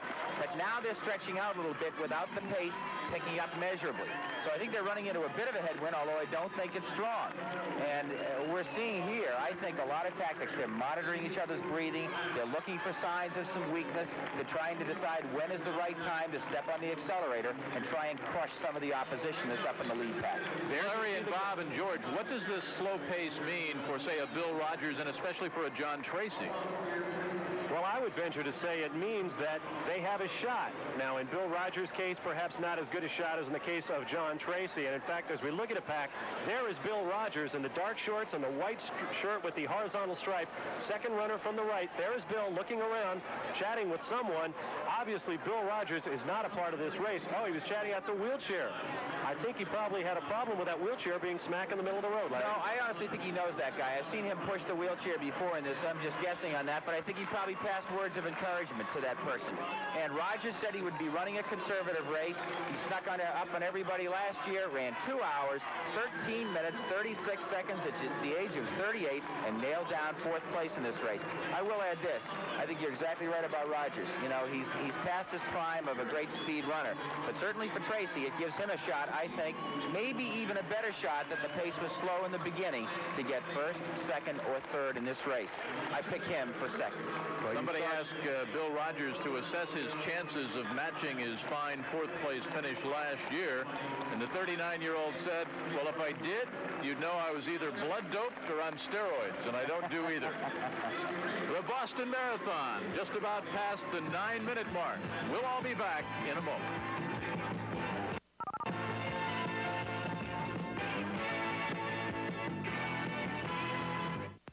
Don't wait for your secretary to drop you a subtle hint that it's Secretary's Week. She'll be thrilled you remembered her with a gift from your FTD florist, like this beautiful letterbox bouquet. Just call your FTD florist. Golf's greatest legends are on ESPN. Each week, meet the players who made the game what it is today. Liberty Mutual's legendary World of Golf. Sundays at 12:30 Eastern, only on ESPN. The sports stars of tomorrow are doing their best today in America's high schools. Every Saturday, ESPN Scholastic Sports America looks at the record setters, the scholar athletes, the outstanding teams, players, and coaches. It's the one and only weekly program featuring high school athletes from all across the country doing their best. Join Chris Fowler every Saturday at 6:30 Eastern for Scholastic Sports America on ESPN. Tuesday, America's best hopes for Olympic gold lead the world's best divers in breathtaking platform competition. The McDonald's American Cup, Tuesday night at 8 Eastern on ESPN. And welcome back on this raw and rainy New England day for the 91st running of the Boston Marathon. The applause picking up all along the race course. They're standing 8 and 10 deep for most of this 26-mile course, and that is the history and the tradition. The crowds at one point, when they come around Coolidge Corner, actually get so close You see, you can reach out and actually touch the competitors, and so many people compete, over 6,700, because of the tradition and the history here in Boston. They're still coming through Framingham, which is, of course, way back in the pack. Now, most people who like to live to the ripe old age or the ripe young age of 80 like to spend their days relaxing and taking life a little bit easy. But John Kelly, who turns 80 on September the 6th of this year, well, he spends his days competing in Boston marathons. He's competing in his 55th Boston Marathon, and what an incredible record. He has completed 52 of the 55 in which John Kelly has actually run. He claims to know every rock and every bend in the road on the course. Let's meet this remarkable man. My father took me at the age of 12 to see my first Boston Marathon. And I saw Frank Zuna from New York come down that street. I can still see him today, back in 1921. My father said, look at he's full of pep still now. And I was only a little boy, 12 years old, and there was an Irish cop said, come on there, kid, come under the ropes, you know. Originally, I was a baseball player, but I was not very good at it because I was not a very good hitter. But then I drifted into track, and I found that running was my cup of tea. And then in high school, Medford High, Arlington High, I was on the track team and the cross-country team in both schools. Then after graduation, I drifted into the 5-mile road races and then the 10-mile road races. And of course, then I fell in love with the Boston Marathon. And I figured that you'd never be known anywhere unless you run in Boston and win. Actually, the first marathon race I ever ran in my whole life was down in Rhode Island, from Pawtucket to Woonsocket in return, on March 17th, 1928. But I ran Boston for the first time a month later, and I failed to finish. And I didn't run Boston again until 1932, and I dropped out again. So then the next year I finished 37th, and then second, and then first. But in 1956, I couldn't run because I had a hernia operation in mid-March. But of all the marathons I ran all over the world, I failed to finish 3 of them, and they were all in Boston. The marathon was always held on April 19th, no matter what day it fell on. Years ago, we had the same amount of people all along the way, on the crowds and everything, and the wealthy girls were out. Nowadays, the wealthy girls are more boisterous than they used to be. They used to be more pitter-patter polite, but now they scream and everything, and they come so close to you. They form a little narrow lane, but years ago they were more reserved, but they were there just the same. But the people, I met a woman recently at a dinner in Boston, and she shook her finger at me, and she said, I've been wanting to meet you for years and years. I said, what have I done? She said, my husband wouldn't go into the church in Natick Square to marry me until you came by in a marathon. My name is Kelly. I think one of the biggest thrills I ever got was my first Boston victory. And it was really, really something. I kind of expected to win because I'd won a 20-mile race a month before. But there's been so many wonderful days. And then, of course, I won it 10 years later. Following his retirement from the power company in Boston, Johnny's retreat was Cape Cod, a perfect setting to continue his first love running and a wonderful spot to develop yet another love, painting the beautiful Cape Cod scenery. My running shoes and my paintings are the children and grandchildren I never had. The runners all over the world, I think, are my children. I don't try to go out and race Di Costello or Bill Rogers. I run my own little race by myself. I'm enjoying the competition. If I can finish the marathon all in one piece, under 4.5 hours, I'll be the happiest man in the whole race. In these days of microcomponent technology, you can find office copiers that do almost anything. Some duplex, sort, automatically reduce and enlarge. Can I use your copier? It's down again. Try 23. Thanks. Some collate and margin shift. Is your copier working? Sorry. Terrific. But at Rico, we found that the most popular feature our copiers deliver is that our copiers deliver. Rico, copiers built to work and work and work.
laboratory that moves, computerized hydraulics producing realistic driving forces, computerized projectors creating a lifelike driving world, allowing engineers to analyze the responses of ordinary drivers in extraordinary moments, duplicating any driving situation in total safety. Mercedes-Benz continues to learn the secrets of automotive science, and the automotive world continues to learn from Mercedes-Benz. And welcome back to the 91st running of the Boston Marathon.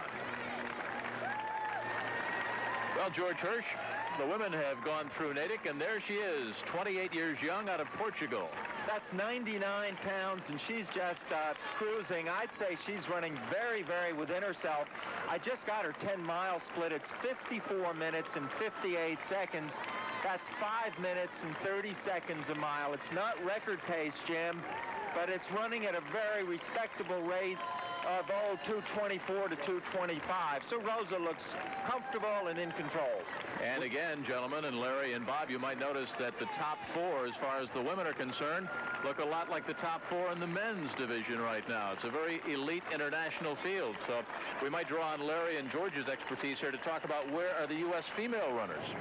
Before we do that, let me add two important points. This is Bob. The Rita Van Landingham was running very close in second place to Rosa Mota, so there's a tremendous battle building there as we watch the men making their way through Wellesley, where the girls of Wellesley College will cheer them on. That 5:29 pace for Rosa Mota is right on her personal best, so she is going as fast as she has ever gone before. Jean-Francois Poitien from France leads the wheelchair. We've already talked about the women. Let me tell you, folks, if you're watching at home, the race has begun. Just watching the leg turnover, things have finally picked up. They have passed the half marathon time. It's still a cast of thousands in the lead group, but that human convoy at the front is going to start getting dismembered very soon. And Larry, they're not running 2 or 3 abreast anymore. You saw that they had stretched wide. Somebody is about to make a break, and nobody wants to be left behind. Right you are. 13.4 miles they were approaching that you saw the time. There's the 12-mile time. Forget who's being shown in the lead group. There's still about 14 or 12 other people other than those on the screen up there at the half point. This is going to be a barn burner of a second half marathon. They'll reach the low point of the race at about 90 feet above sea level, coming down from 490 feet of elevation at 16 miles. Then they start the 4 serious hills of Newton up to 21 miles, and we're going to watch people start cracking apart on the Newton Hills. Now, before we leave Wellesley, let's talk with a guy who knows very well just how important this particular point on the race course is. It's another Nike mile mark. Here is Alberto Salazar. We're at Nike checkpoint number 2 here in fashionable Wellesley Center, the halfway point of the marathon. 13.1 miles gone, 13.1 miles to go. The runners have just passed Wellesley College a half mile ago. There they went through the beautiful girls that lined that part of the course. They were always an inspiration to me. Normally, when runners reach the halfway point, they'll just take their time there and double it to get their approximate time at the finish. But here at Boston, you've got to come by even faster. For any runners to have any ideas about a course record, they better come by here in close to 1 hour and 3 minutes in order to have a chance at the course record. Thank you, Alberto Salazar. But Larry, I have a feeling they didn't come anywhere near to 103. No, they didn't. You're right, Bob. You run this thing 4 times. You've got a feel for it. I certainly trained a lot in this course. And this is one where you've got to be probably, if you hope to win it, we're talking world-class time now, you better be 2 to 3 minutes faster in the first half than you will be in the second half to have a good time and a chance to win. And we may see reverse splits on this course, which would be, for a winner, probably maybe a first or second time it's happened in the last 15 years. We're right now with our cameras right now just outside of Wellesley College itself, and that's what Johnny Kelly was saying, the best place in the race to be. I'll tell you, the women have breeding and class, and they go crazy. I can tell you that from personal experience, Larry. It is great to go through Wellesley. You suck it up a little bit, maybe take a little bit of that stomach and put it up in your chest, straighten your shoulders, just get through Wellesley and look good while you do it. Then you get to the other side of town, you can let the shoulders droop a little bit more and get back to the business of running the Boston Marathon. But Wellesley is one very special spot. spot on this course. Barely 50 Americans in 1970 broke 2.5 hours for the marathon. We'll have hundreds and hundreds of them do it here today among the 6,300 that have qualified for this marathon. You must qualify by running a marathon based on your age within certain time frames within the previous year in order to earn a trip and a bib number that says you've been a competitor in the Boston Marathon.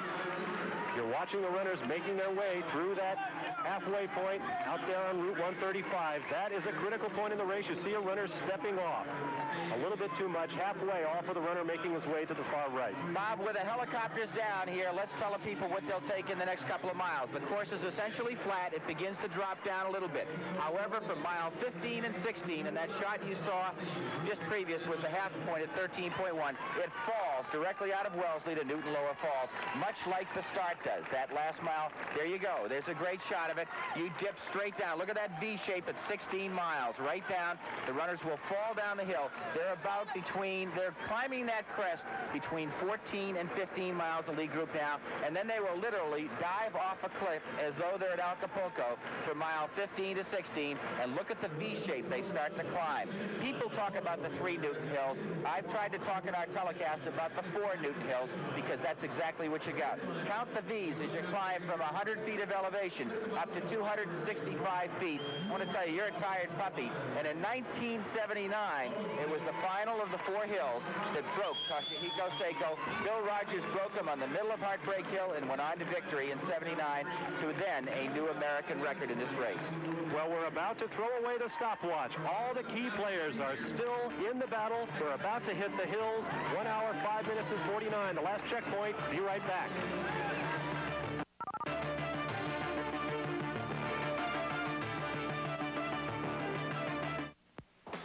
From tee to green, television's best golf coverage is on the ESPN. The greatest tournaments, including Grand Slam events, the U.S. Open, British Open, and the PGA Championship. Outstanding PGA Tour, LPGA, and Senior PGA Tour golfers, featuring Jack Nicklaus, Pat Bradley, and Arnold Palmer. ESPN's live coverage from the world's most spectacular courses brings you closer than ever to the players and the action. The very best is par for the course on the ESPN.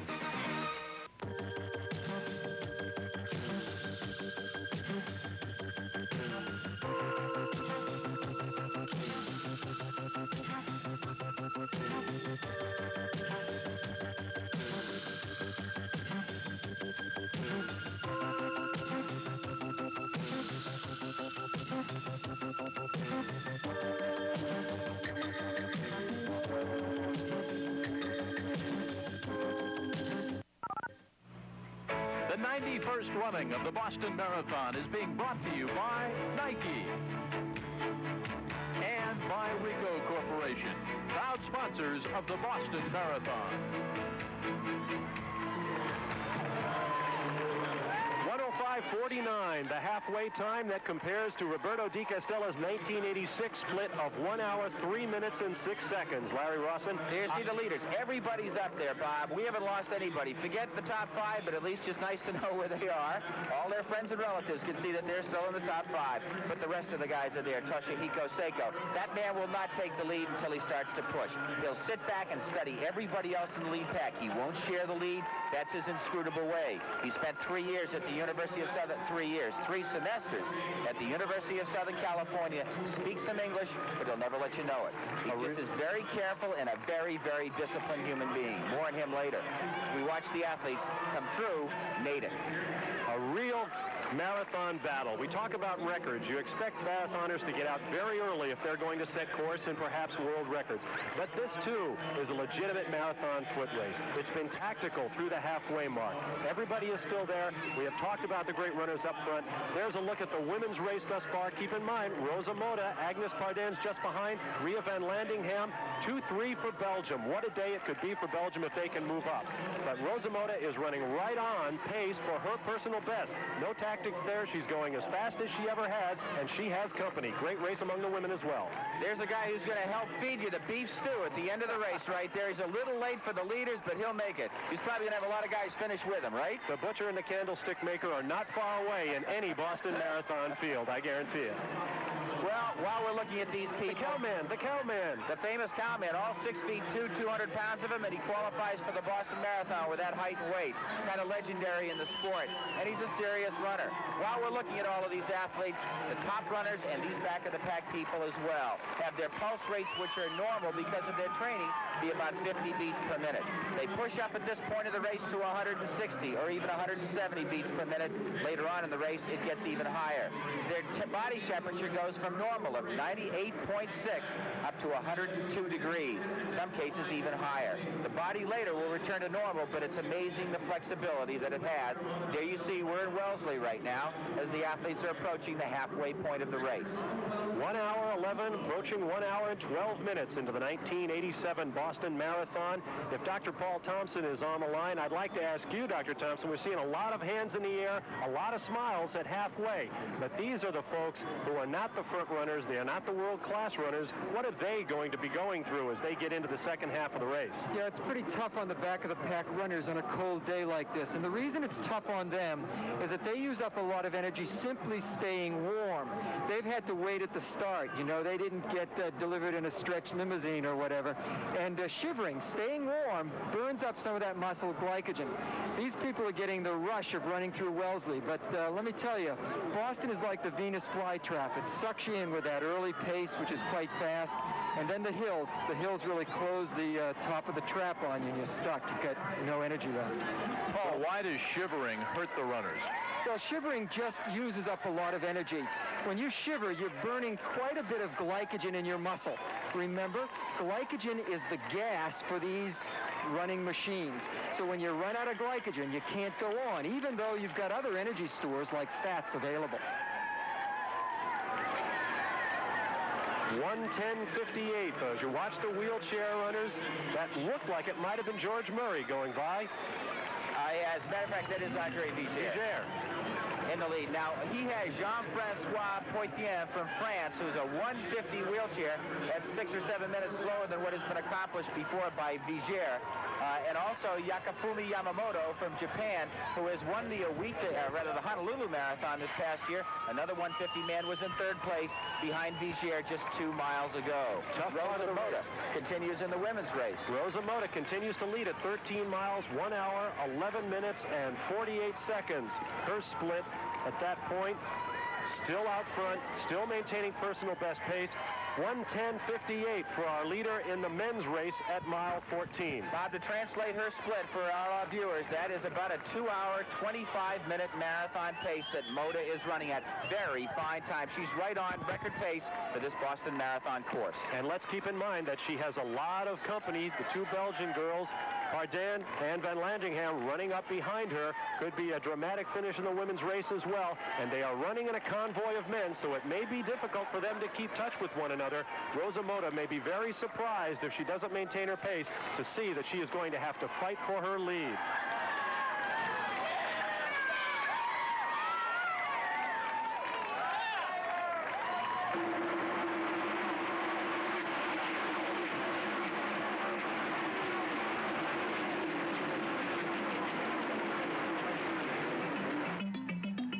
When you think about it, 26-mile marathoners do have one thing in common with the 500-mile wars of stock car racing. They both put rubber to the roads, and nowadays runners like race drivers fill their rubber with air. That's right, air, embedded in the heel of the high-tech running shoe of today. A cushion against the shock of the more than 46,000 running steps of the marathon. Like the inner liner of a race tire, which is designed to hold its extra measure of air when the outer tread is gone, so the running shoe's inner liner is also designed to provide that little extra cushion when the sole and, yes, the tread are losing theirs. Because if there's one thing that marathon runners know even better than race drivers, it is that you simply cannot afford a bad wheel on race day.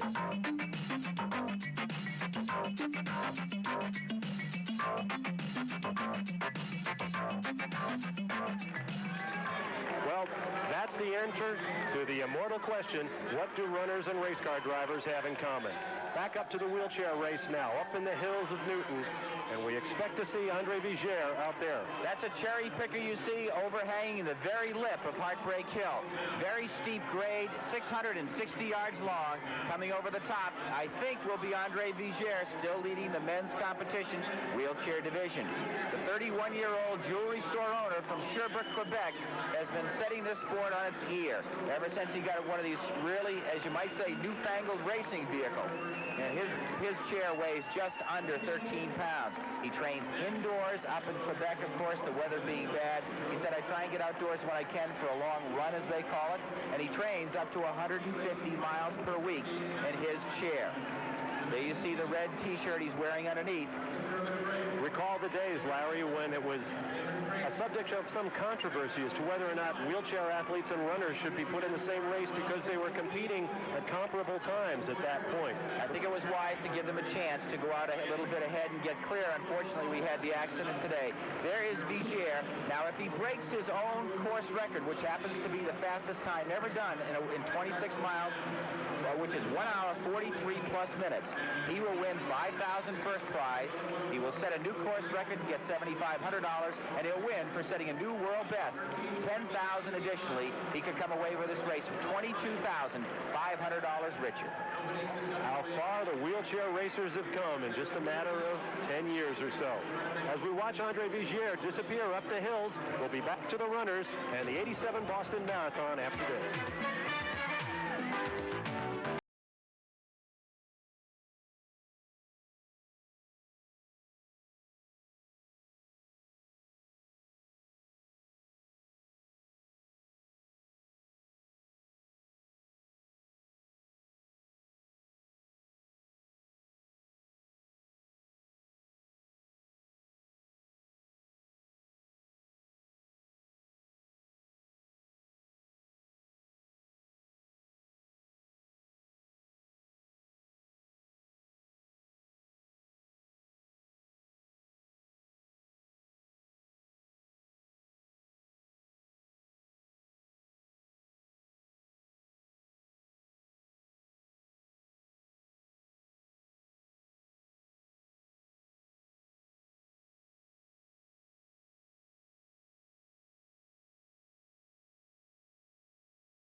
I'm going fine. You gotta be making at least 25. I'm fine. Maybe a little better than that. 30? Tell me yes or no. Are you making 30? Around 30. Got any investments? Any stuff? Not really. You're making 30, and you don't have anything like that. What do you think? You're 18 years old or something?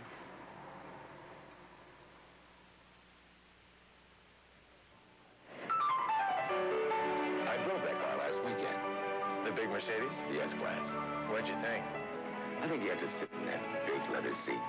Put Mozart, maybe Beethoven on the stereo. Then go out and drive in tight rush hour traffic, up some back mountain road, all night in a rainstorm. And then you'll know what I think. Which is? I think just maybe I drove the perfect car. Or as close to it as anybody's ever come.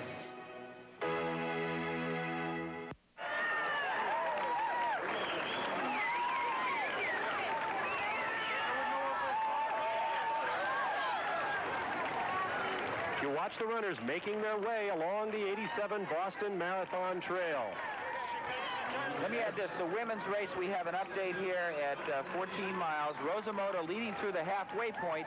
She is averaging just under 5 minutes and 30 seconds per mile, and she's right on 2 hours, 25 minutes. Her time through 14 miles, 1 hour, 17 minutes, right on the nose. The men's race, amazingly, has not picked up even past 15 miles measurably. Now, they went up a hill from mile 14 to 15. Their time, 5 minutes, 19 seconds on that last mile that they ran. Richard Umberg of Switzerland making his way to the front. Keep in mind, he has already run 2:16 marathon this year. He's being chased, though, by the #1 marathoner in the world in 1986, Juma Ikanga. And we imagine they are still working in that pack, still running a very tactical race, and that is something that the defending champ, Rob DiCastella, cannot allow to happen. Umberg evidently taking the lead. He hopes to break that pack open, maybe take a little bit of the sting out of the kicks of the likes of Toshihiko Seiko and Steve Jones. Bob, if our viewers have joined us in the last half hour, be advised that we've had problems unable to get the helicopters up for this competition because the ceiling is under 400 feet all along this race course. We have hard-held cameras that you're seeing numerously stationed throughout the race, but we can't follow the race because of the helicopter problems. The runners are approaching the last downhill phase of this race that drops so seriously, mile 16. Then they'll begin climbing the first of the 4 Newton hills. They're about to approach that as we speak in Newton Lower Falls. The best, there it is, the best, they're right there at that joint that you see, the last of the downward spirals, just past 16 miles. The best of the hill climbers, Ikonga. Bruce Bickford has trained on the hill. Di Castella is considered a power runner as well. Seiko has done well on the hills. That's where they train. Let's see who is going to be coming out of the Newton Hills in first place and when the race starts to get broken open.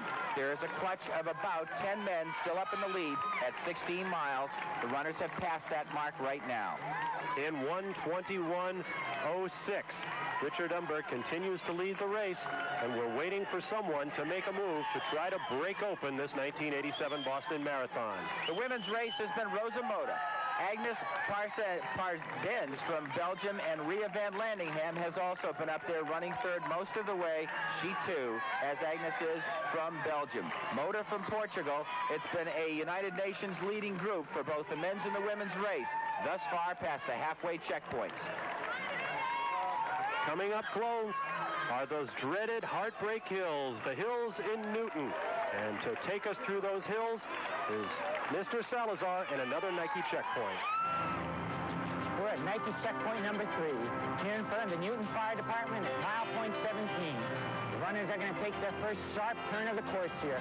Once they go around this turn, they're going to hit the first of a series of undulating hills, commonly known as Heartbreak Hill.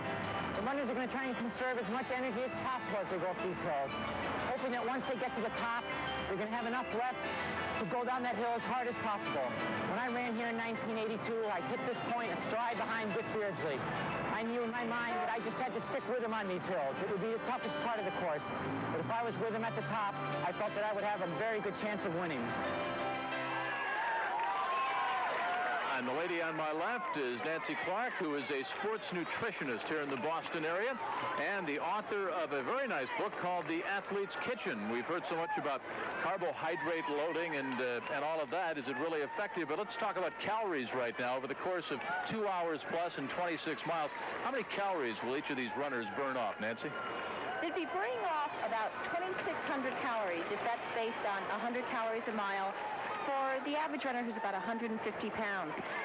If you think about it, 2,600 calories is only 1.5 large pizzas, so that many of them think that they'll be burning off a lot more than that, but in reality, it's not as much as they might think. Let's talk about pizza and spaghetti and all the carbo loading that all the runners do the night before a big race. Is it really effective? It sure is, especially at this point of the race where they're at Heartbreak Hill and relying on those final stores of energy that's stored in their muscles called muscle glycogen. And what they ate yesterday and the day before and the day before that is what they're relying on now, because that's what's giving them the energy to go the 26 miles. So that carbohydrate foods are the best, and that's spaghetti, potatoes, rice, bread, noodles, you name it. They've been eating it, and they've been enjoying every minute of it, too. Nancy, you look at Rosa Mota and Joan Benoit and some of the other marathoners, both in women's, and of course you look at some of the men, too. There's obviously no fat on any of them, but on some it doesn't even look like there are muscles. They're so thin. Is that related to calories and intake? These runners work to be very thin, and you might think that they're just running without even watching their weight, but many of these top runners work to be so thin, and weight is a very big issue. That it's a struggle for them to be as thin as they are, but that's what their goal is, just to be light.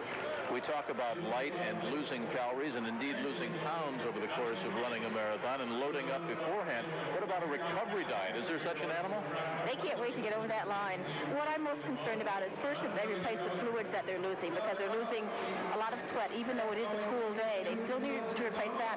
And then they want more carbs to replace it. And they'll be going right for the yogurt and the muffins and the pretzels and whatever it is that they can put get their hands on.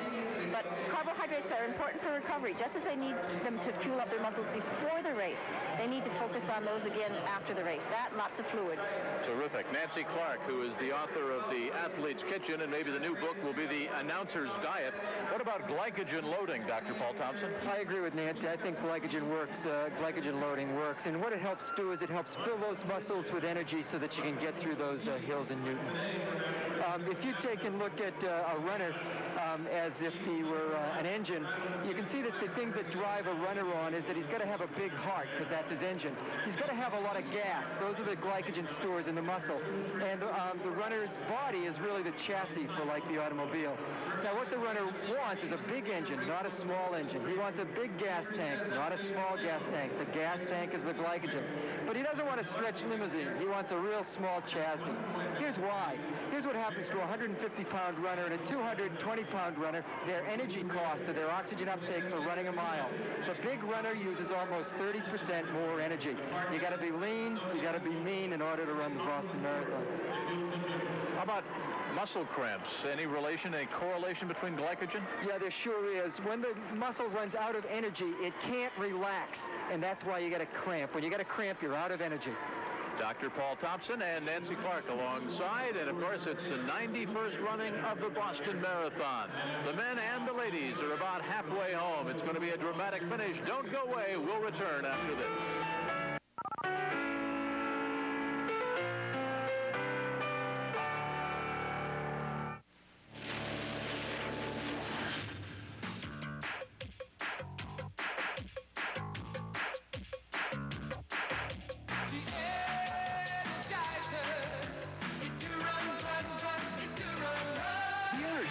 Good times never lasted longer.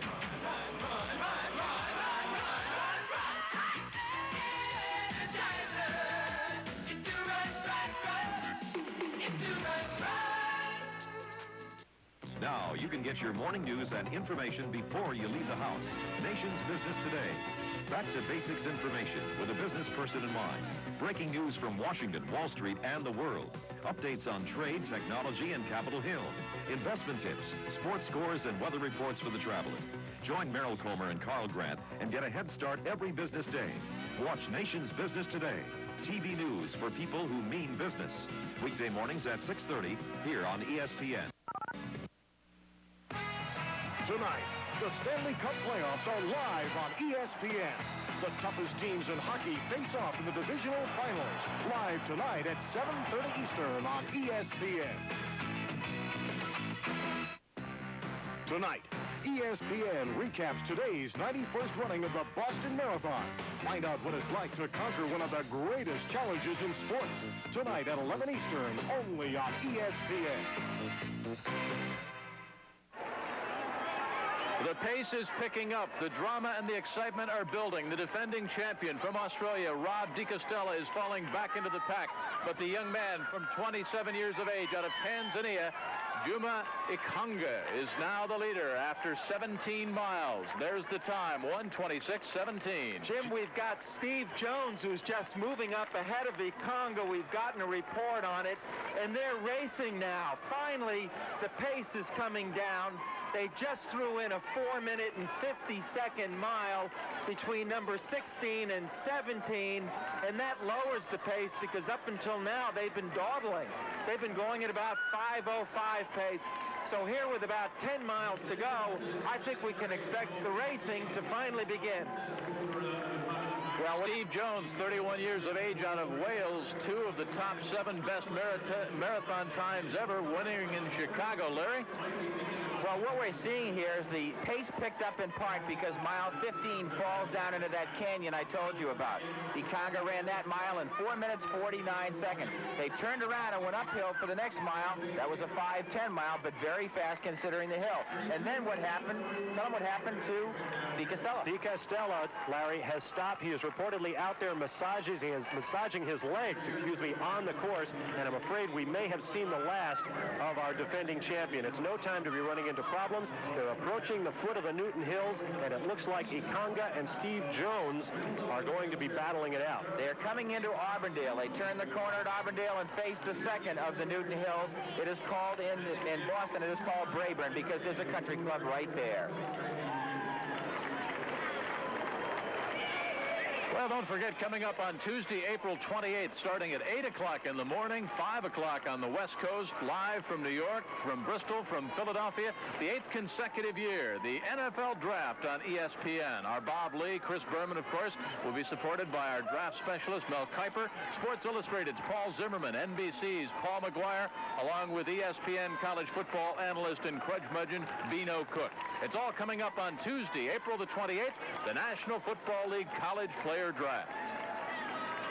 Updating the women's race here at Boston, Rosa Mota remains out in front in 16 miles. Her time, 1 hour, 28 minutes and 20 seconds, still chugging along at 2 hour, 25-minute marathon pace.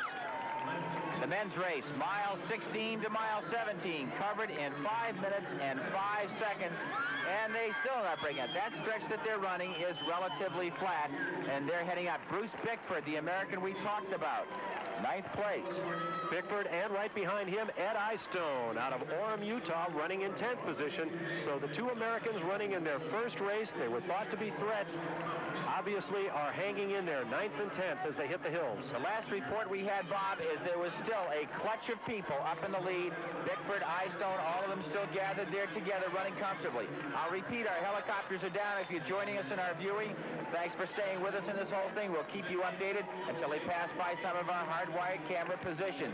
But it's been Ikanga and Jones beginning to forge their way through the Newton Hills. And we'll keep following the action and trying to update you until we can get you those pictures. Don't go away. ESPN coverage of the 91st Boston Marathon continues. It was the ultimate test of endurance, equivalent to more than a lap around the world in 8.5 days. This Mercedes-Benz traveled 31,000 miles, averaging over 154 miles per hour, stopping only seconds at a time for fuel and fresh drivers. Indeed, only seconds were needed, because during the entire trip, not a single mechanical failure occurred. High performance is exciting. High performance and reliability is Mercedes-Benz. There's always paperwork when you buy a house.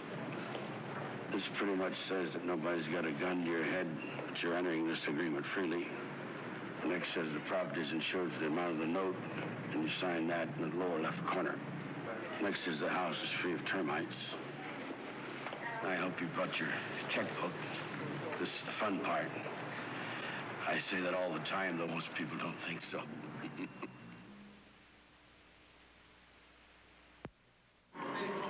Of all the athletic events in the world, the last 6 miles of the Boston Marathon, including Heartbreak Hill, would have been the favorite sport of the Marquis de Sade.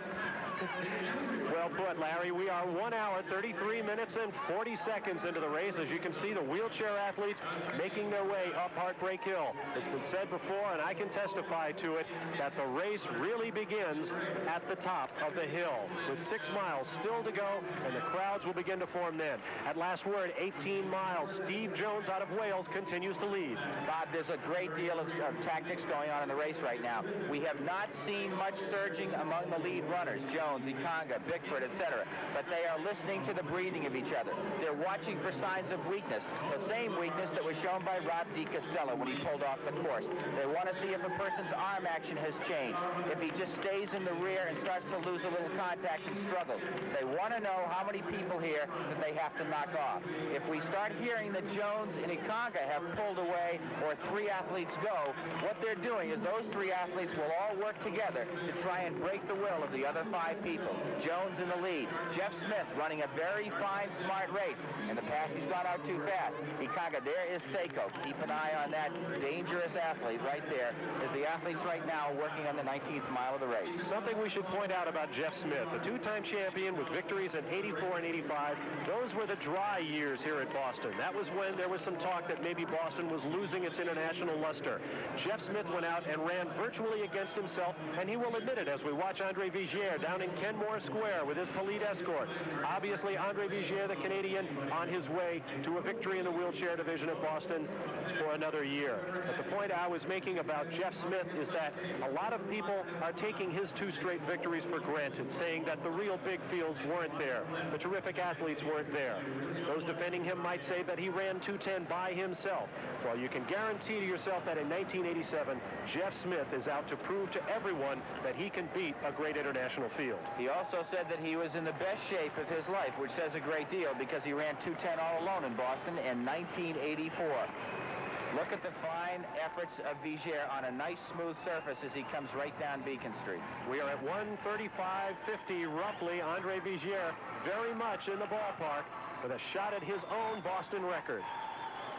Look at that upper body built from working on weights, also his training wheels. I mentioned some athletes like very small circular wheels to push on. Vigier's is amongst the smallest in diameter. He feels he still can get the power to push hard. Weaker athletes will use a wider rim, much like you have 3 speed bikes in the way you like to pedal. Exactly the point I was going to make. The smaller wheels mean stronger wrists, stronger arms, stronger shoulders. And Andre Vigier is perhaps the best wheelchair athlete in the world. You see him making his way down, attempting to break his own record here at Boston. The great Canadian Andre Vigier. And meanwhile, the crowds continue to make their way from Hopkinton to downtown Boston. As we look at the athletes right now, passing by the campus at Wellesley College, 13.1 miles into the race, and you can see some people showing a lot of teeth and still smiling and reacting to the fans. We have an update on the women's race, Larry. At 17 miles, Rosa Mota remains out in front. The Portuguese champion, her time 1 hour, 34 minutes, and 5 seconds. Well off the pace set by Ingrid Christensen of 1:31.21 a year ago. But still, Rosa Mota retains her lead, hoping for a 2:21 effort here at Boston. To give everybody an idea of the quality of Mota, even though they may not be familiar with her name, she beat in 1982 in her first race Ingrid Christensen, who won here last year at the Olympics. She nailed Christensen during the latter stages of the race and took the bronze medal away from her, missing Greta Weitz by no less than 39 seconds and finishing almost second to Joan Benoit Samuelson in that great race in Los Angeles in '84. I said 2:21 pace. Mota was hoping for about a 2:25. She has apparently fallen a little bit off that, now running at 5:32 per mile. A little bit off 2:25 pace. She is still chased by the Belgian tandem of Agnes Pardens and Ria van Landingham. In the wheelchair competition, Andre Vigier, as we know, is first. George Murray is in second place. And right now, the Japanese champion, Yakufumi Yamamoto, is in third. And there is Andre Vigier on Hereford Street. He will come toward the camera, and then he will make another turn, and he will come into the view of thousands of people and all of the cameras that have arrayed themselves at the finish line of the Boston Marathon.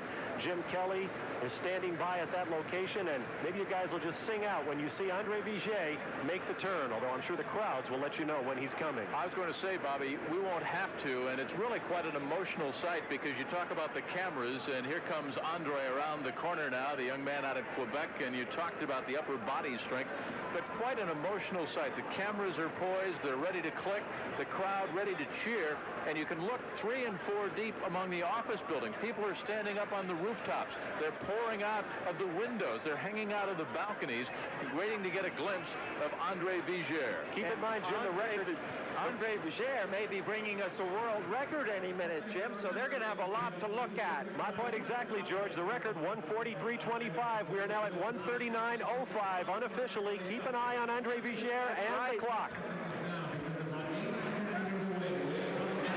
He's going to be able to buy a great deal more jewelry for his jewelry store up in Quebec, guys. And there is an excellent head-on shot, Larry Rawson, of the newfangled wheelchair design. Right you are, and he has been working very hard. He trains with a fellow by the name of Mark Cressy, who's been able to improve a great deal under the guidance of Vigier. Cressy goes to college at the University of Quebec up in Sherbrooke, and he has trained with him religiously, and Vigier told me in Los Angeles a month and a half ago that he's been able to improve because he's had someone to train hard with and to push him. And Paul Thompson, let's talk about the adrenaline right now. You're on the home stretch for the wheelchairs now. You've gone about 25 miles. You're trying to break a world record. What's left to draw upon? There's quite a lot of adrenaline that's still left to draw upon, especially for the wheelchair athletes. They can go faster. They don't seem to run out of glycogen as well as the runners do, or as fast as the runners do. The adrenaline is amazing.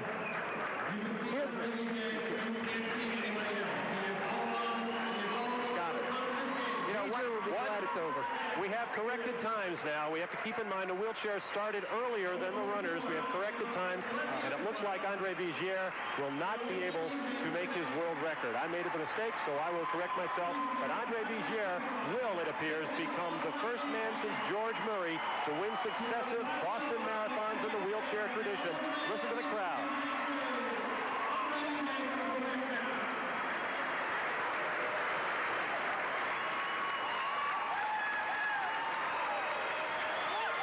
Vigier told me that he watched on television and saw competition in a wheelchair and decided then, and this is in marathoning now, and decided to get involved himself up there.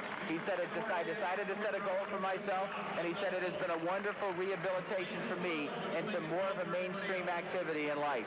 And he said, it's really, the training is severe, he said, and sometimes I get tired of it. He said, but these are the moments that I can savor. Dr. Paul Thompson, we talked about carbohydrate loading. We talked with Nancy Clark about the replenishing or the recovery diet. What about beer? Is that a good carbohydrate? Is that a good reloading food or a celebration food? The bad news is that beer is not a good reloading food. Here we are at Heartbreak Hill. But beer really doesn't get you back out the way other foods would. There's Toshihiko Seiko making his move, and we are right now well into the Newton Hills. It looks to me like we're approaching Newton City Hall, I think. But that is Toshihiko Seiko showing his heels to the rest of the world. There is Jeff Smith. Jeff Smith running in second place. Steve Jones is third. And a fellow from my hometown, Ariga Abraha, leading that pack of two more runners. They have not reached the top of Heartbreak Hill. There you see some of the other wheelchair people. Newton City Hall is about a mile, maybe 3/4 of a mile before the base of Heartbreak Hill. So they'll be there in about another 3 to 4 minutes.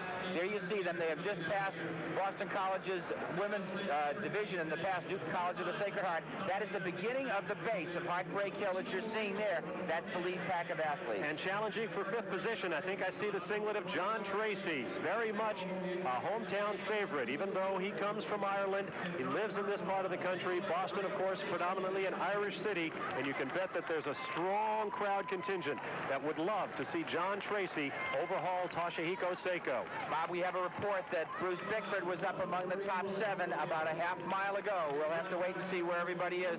Right now, it looks like these guys. The top 3, Toshihiko Seiko, Jeff Smith, followed by Steve Jones.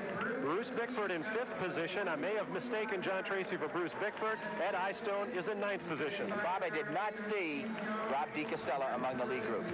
Well, the drama continues here at Boston. It's only going to get tighter. We'll be back for more of the Boston Marathon after this.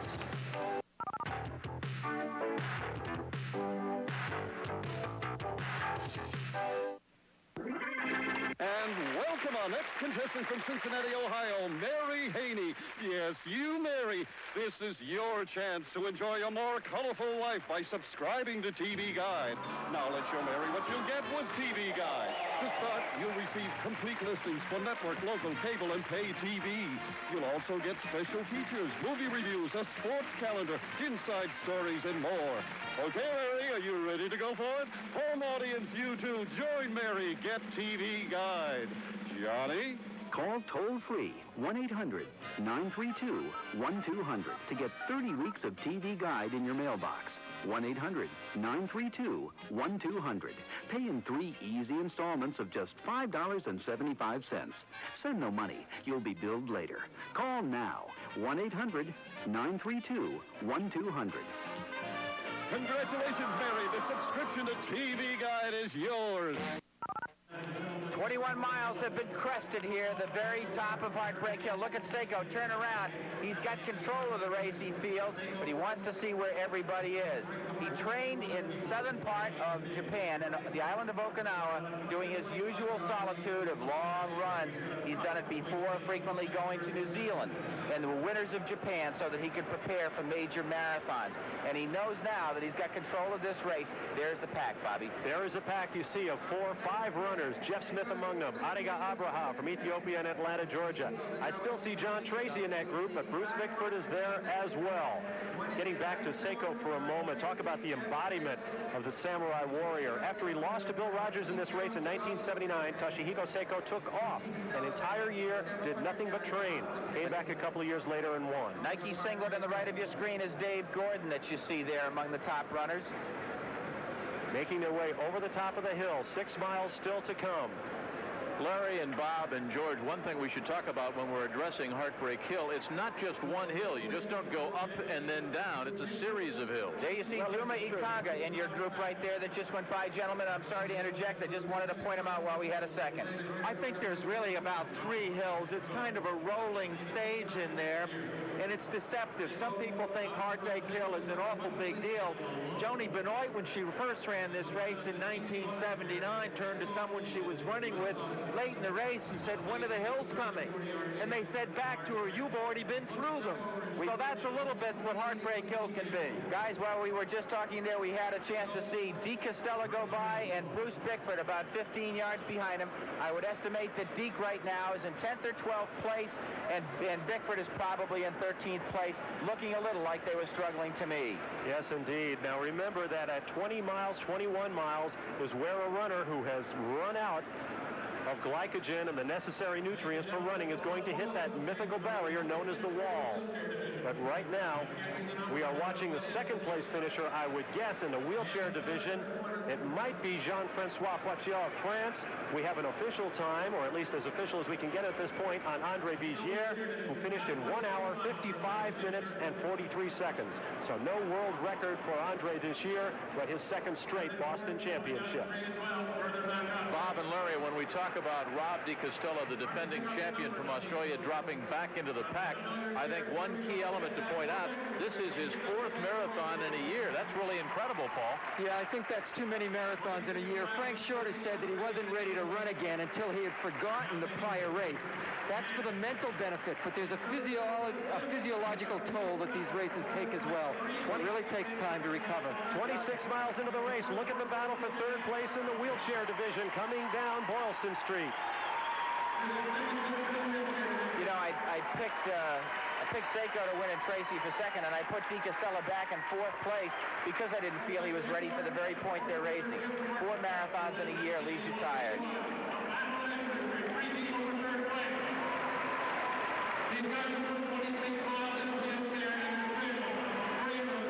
As you watch the battle for 3rd place, your 2nd place finisher, number 4007, was Jim Martinson out of Washington. Martinson, who has been a runner-up twice at Boston, who builds these racing wheelchairs for some of the other runners. The battle for 3rd will apparently be won by number 4030, Thomas Ferrand, followed by Philippe Coupry of France. Tremendous finish. That's the first rule we've seen today. Let's go back in the pack now. There you see Namamoto crossing the finish line, 3rd in that battle for the finish line. He was holding 3rd place for a long time and then faded. Well, gentlemen, if you could only hear us now, it is downhill from here. People sometimes say that to you when you've had a bad week. But that's what they want you to believe. There is your leader, Toshihiko Seiko. You saw water flying from the side of the road as the passers-by here at Boston, the spectators, try to keep runners cool. I don't think it's a problem for this guy right now. We are 1 hour, 48 minutes, 52 seconds into the race. And just look at the concentration in the face of Toshihiko Seiko. 30 years of age, 5 feet 7, 130 pounds. He possesses the raw speed to carry a marathon if it's slow. We mentioned that up at the top of the show, that this played into the hands of guys with great speed. Tracy is still up in the lead group. Bickford did fade from sight. Deke Costello's had problems. If you've just joined us, he is not back among the pack that's chasing this man. Juma Ikanga, seemingly not having a good day either. It is Seiko. It is Tracy behind him, but it is Seiko who controls this whole show right now. And it it'll be interesting to watch, Larry, to see if now that he has the lead and that he is out in front, it has not been a tremendously tiring race, I would guess, for Seiko to this point. Let's see how hard he wants to push it. Is he just running to win, or is he running against the clock, hoping to prove something here at Boston? He is a man that remembers what's happened to him in the past. In 1979, he lost on the Newton Hills to Bill Rogers. Rogers ran 2:09.27. Seiko was less than 45 seconds behind. He went back and trained, and in 1981 came back and broke Bill Rogers' record on a one-day, did it by 1 second. He's coming back to pay some debts to the guys in the Olympics that he lost out to. There probably won't be a record, but there will be a great finish at Boston. Stay with us.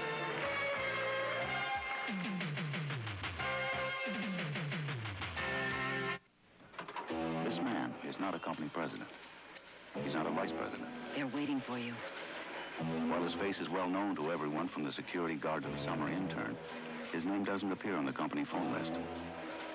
Yet he controls the productivity of his office, down to the last sheet of paper. And we think that's a serious problem. Because business should depend on a copier that works, not a repender. Rico, copiers built to work and work and work.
The Appian Way in Italy.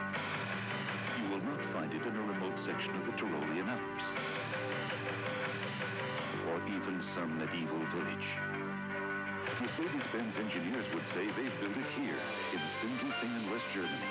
A test of strength more brutal than any road, punishing the car for weeks on end, because in their quest for durability, Mercedes-Benz engineers just don't know when to stop. The 91st running of the Boston Marathon is being brought to you by Mercedes-Benz, automotive sponsor of the Boston Marathon. And by Bud Light, the light beer with the first name in taste. Everything else is just a light. Back at Boston, crowds of thousands upon thousands of fans eagerly await the arrival of the winner.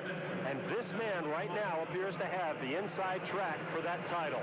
Toshihiko Seiko of Japan is now a full 25 seconds up on Jeff Smith, followed by Steve Jones. Bobby is less than 3 miles from the finish line as he closes in. Jeff Smith and Steve Jones are running right behind Seiko. When I say right behind, I'm talking of about 150 yards astern of that man. I started to tell you about how disciplined this guy is.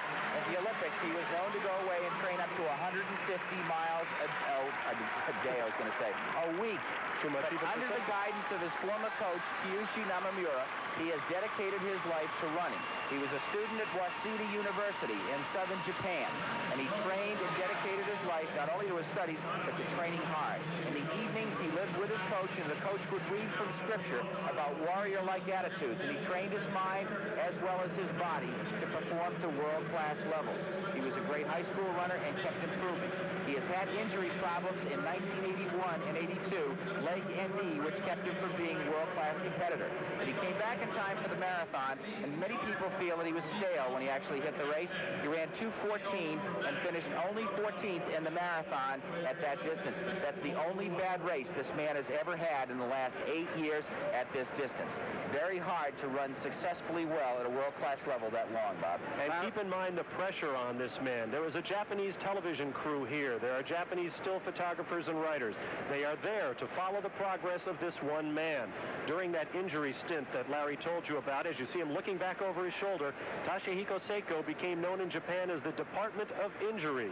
Those are the kinds of pressures and those are the kinds of expectations on this spiritual descendant of the Japanese samurai. Bob and Larry, I've got Toshihiko Seiko between 19 and 21, lowering the pace to a 4:49 mile, and then between 21 and 22, he threw in a 4:41. Of course, that's the downhill after Heartbreak Hill.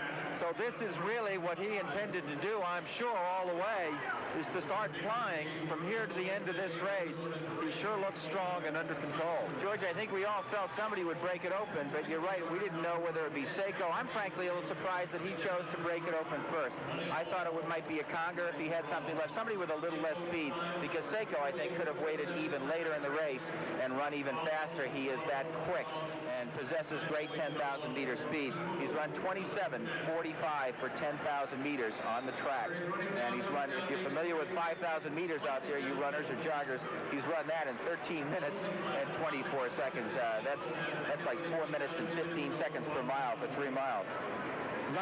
Larry, you talked about his inspirational coach, whose memory he's run in. I think his inspiration right now is his 7-month-old son, and his name is Subaru. Gee, and he doesn't even run for them either. I was going to say, they've got all the endorsements covered, don't they? Well, keep in mind that we have seen him look back, and he has broken away earlier than we expected. Can all possibly be well with Toshihiko Seiko? Perhaps not, as his mouth begins to open, his breathing a little bit labored. Perhaps Toshihiko Seiko is not quite as secure as we think. But we are still one Nike checkpoint away from the finish of the 91st Boston Marathon. Let's hear again from Alberto Salazar. We're at Nike checkpoint number 4 in Cleveland Circle, just past the 22-mile point. The runners are coming off of Heartbreak Hill. On an ordinary day here in Boston, this is a very busy intersection. But here today on race day, there will only be 2 or 3 runners left at the most in contention. At this point, nobody wants to be broken. If anybody breaks away, there's a good chance he's going to go on to win the race. So here, runners are going to draw upon the strategy and tactics they've learned over years of running. A great kicker is going to try and just stay with the leaders until the last 100 to 200 yards and then start his last finishing kick. A strength runner is going to have to try and draw the finishing kick out of the others by starting with a mile or 2 to go. At this point in the race, you've got to try and make your last move. It's getting right down to the finish. Well, there is one other factor to contend with as we watch Toshihiko Seiko continue to lead the race. There is another big net drop in elevation between here and the finish, and Dr. Paul Thompson, you and I talked yesterday about what can happen after charging hard up a hill and then beginning to charge hard down a hill. Yeah, there are some tough hills remaining. They don't look tough when you look at the overview of the course, but that little stretch that goes over Route 90, that goes over the Mass Pike, comes at a very tough time. It takes a lot out of you. Paul, why is fatigue a mental problem, not a physical problem? Well, what happens when you get bone weary is that you actually lose your concentration and you begin to slip away a little bit. And when you start to slip away mentally, you can drop off your pace. You really have to focus in on how quickly you're turning over your feet. Make sure that you're not taking the long way around a corner, for example. Starting to drift away mentally, you start to lose it speed-wise. We talked about pacing being so important at the start. It's also important at the end of the race. Now, Bob Varsha was talking about the spiritual will to win of Seiko. Can he will himself through the wall over the final few miles? No, you really can't will yourself through that physiologic breakdown when you run out of muscle glycogen. But Seiko has done it right. The smartest way to run a marathon is to run the early part easy and then to charge on in the last 13 miles, especially the last 6 miles or so. What you do is you save your energy early on. You see, if you run too fast, you have to use muscle glycogen. You burn up muscle glycogen when you're running fast. So by running slow, you can use fats and other energy sources, and then you have glycogen ready for the sprint at the end. Are there little mental games that you can play with yourself yourself to say, I don't really ache as much as my body is telling me I do? Yes, you have to talk to yourself during this point. You have to talk to yourself about how well you're feeling and how close you are. And some people after 13 miles think of every mile going by as being 2 miles. In other words, they mentally don't count the first 13 miles. But you have to work out little games to talk yourself through this last stretch. You can see him gritting his teeth there. He's really forcing himself. He's paying attention. Seiko's best time in a marathon, 2:08.27. And George, you've been doing some calculations. What do you project? I have, Jim. We've got him going from 22 to 23 miles in 4:47 pace. So Seiko is just rolling now. This is sensational running. About 7 or 8 minutes to the finish. It's been 24 miles. He's got 2 miles, 385 yards left to go. We'll come back for the windup of this record-setting, perhaps, Boston Marathon in a moment.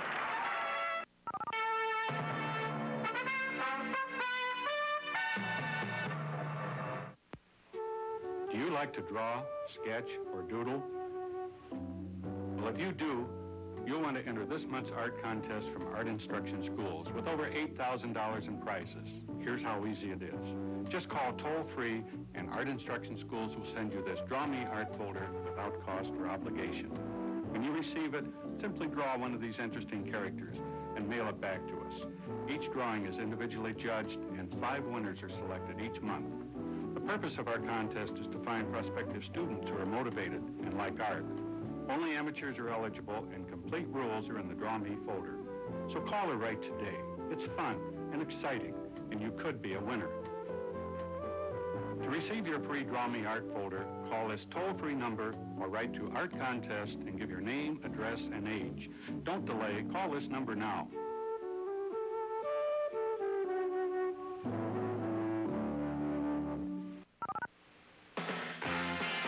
Saturday, one of the most competitive tennis tournaments on the Nabisco Grand Prix circuit. The semifinals of the Volvo Monte Carlo Open. Live Saturday morning at 7 Eastern on ESPN. The clock on the pace car at the 91st Boston Marathon reads just over 2 hours, and that car separates Japan's Toshihiko Seiko from the rest of the field, Larry. Bob, that time also tells us that there's less than 2 miles to go. Look down the race course. There you see it over the shoulder. There's the runners trying to chase and track down Seiko. Look at the mile splits. Since mile 18 to 19, he has been clicking off the miles at under 4 minutes 53 seconds per mile. Some as fast as 4 minutes 48 or 49 seconds per mile Seiko has. He is coming right down now the streets which are lined with people, and also up in the apartment buildings. Parties are going along all down the race course here as people just hang out the windows, much like they do on First Avenue in New York. Seiko, the essence of the Japanese as far as discipline goes, propriety, and what's expected of him, for his people, and for himself. He is an I can't overuse the word, disciplined individual. He has gone away for stretches as much as 3 months to train in virtual seclusion and put in up to 25 and 30-mile runs to prepare for moments just like this.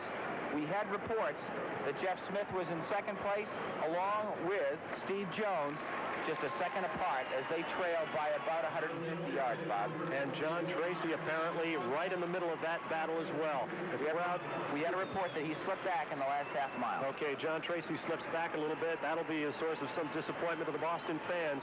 But this man is the object of their attention right now. There's the view you would get if you were standing out there on Beacon Street in the Back Bay section of Boston. 91st year, here they come in the Boston Marathon. Bob, part of that view is that you can see that the course is quite undulating, even near the finish here. When you drive it, you don't notice it. But let me tell you, each one of those little rises starts to take it out of your legs at this stage of the race. That picture you see is just before Brookline Village. And that's the last rise on the course. It's a straight shot down into Kenmore Square from there. You saw Toshihiko Seiko look a little bit to the left and to the right. He's not used to seeing crowds like this, I don't think, and it's a very foreign crowd. The crowds in Japan, got a split on Seiko as he went from 23 to 24 in 4:49, so he's holding on. And And, of course, the crowds are with him now, and that's very exciting for a runner. He can't even see the second-place runner.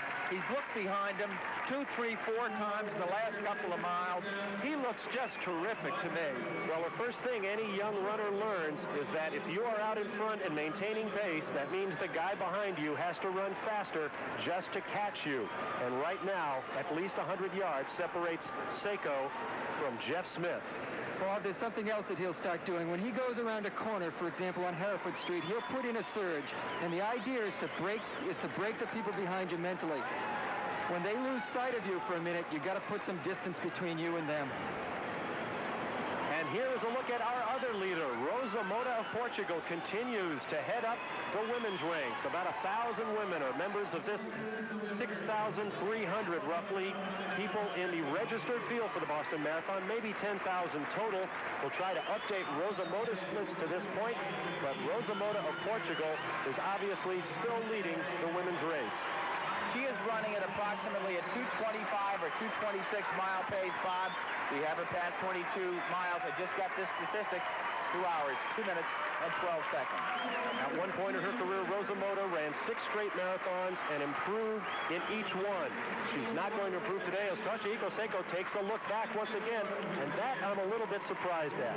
There is Rosa Mota, however. Her best, 2:23.29. She will not threaten that today, but she will, at this point, take the Boston Marathon Women's Championship, and with it, a surprising cash purse of some $71,000. Well, I say cash purse, that's not quite accurate. $40,000 in cash, a $31,000 automobile, and that's a pretty good day's work all around. There is your leader, Toshihiko Seiko. He has got the official vehicles around him. That separates him from the rest of the field. Dr. Paul Thompson a moment ago mentioned that if they can't see you, that works on the minds of the athletes that are trying to run you down. Right now, the official vehicles separate Seiko from the rest of the field. Last report we had, Steve Jones in second, Jeff Smith in third. John Tracy had slipped back into 6th place. Bruce Bickford was in 14th place. Dee Costello was also having trouble. He was in 12th place. As we approach down the final long straightaway, the last 4 miles heading directly into Boston. The women's race has been all Mota. Last reports we had, Ria Van Landingham and Agnes Pardens, both from Belgium, were running second and third, comfortably ensconced in those positions, and really running the races of their lives. Ebby Palm was up there, but that was back about 5 miles ago. She's a 44-year-old Swedish woman who ran 2 hours and 34 minutes for the marathon last year, here to finish in the top 5. Listen to the roar for Seiko. Bob and Larry, Seiko ran a 5:03 as he came from 24 into the 25th mile. That's a little bit of slowing from those 4:49s he's been running. He looks very strong to me, but it might be an indicator, perhaps, that Steve Jones still could make a final run at him. We're just going to have to keep watching. It's going to take a tremendous effort from Steve Jones. He has moved from third into second, as Larry mentioned just a moment ago. But at 2 hours and 7 minutes, it is still Toshihiko Seiko in charge as we approach the turn onto Hereford Street, another turn onto Boylston, and a long straightaway stretch to the finish line of the Boston Marathon. Now, there is a tremendous battle going on in second place. Jeff Smith is just approaching, and there he is. He is catching Steve Jones for second. What a battle after 25 miles of steady running between these two countrymen. From the United Kingdom, Jeff Smith and Steve Jones. Smith, a former fireman from Great Britain, a graduate of Providence College. Wales is the home. The Navy town called Iberville is where Steve Jones grew up. Now an Air Force mechanic for the Royal Air Force. This man, representing a great deal of the country the size of California, Japan, over here, he is a national treasure. Not a hero, a treasure in Japan. We are already past the existing course record set by Rod Castella last year, but we were 3.5 minutes approximately behind that pace, so Toshihiko Seiko is probably getting within 3 minutes of the finish line. Everybody at home, watch and focus on his face. Watch the grit, watch the attention, watch the discipline, his focus. Dave Gordon up in the lead right there. I'm not sure, and I may be wrong. I'm sorry, but I think that might be Hideki Kita, his countryman. The other Japanese, I agree. I'm guessing in that. I'm sorry I couldn't even see his bib number there. And that will be a cause for celebration. I was about to say, I hope we're not going to see Toshihiko Seiko doing an awful lot of looking around, but he did look back. I think Dr. Thompson and George Hirsch, you were right on the money. Seiko is running the race of his life. He knows he's not home free yet. Well, we've got Jones in second place, almost 1 full minute at mile 25 astern of Seiko. And he was even with Jeff Smith. The time, 2 hours, 5 minutes, and 29 seconds with 1.25 miles to go. So they will run at the rate they're going, virtually reverse splits despite the Newton Hill. There's Seiko, and he's got about 350 yards on second and third place right now. He's opened about a minute, Larry. And before this race, Greg Meyers said there may be a lot of money involved, but when you get this good a field, what we're talking about is world bragging rights. And I think that's true, because off this race, which is the finest field in the world this year, Toshihiko Seiko can claim to be the #1 marathoner right now. And he's looking back. He's very confident.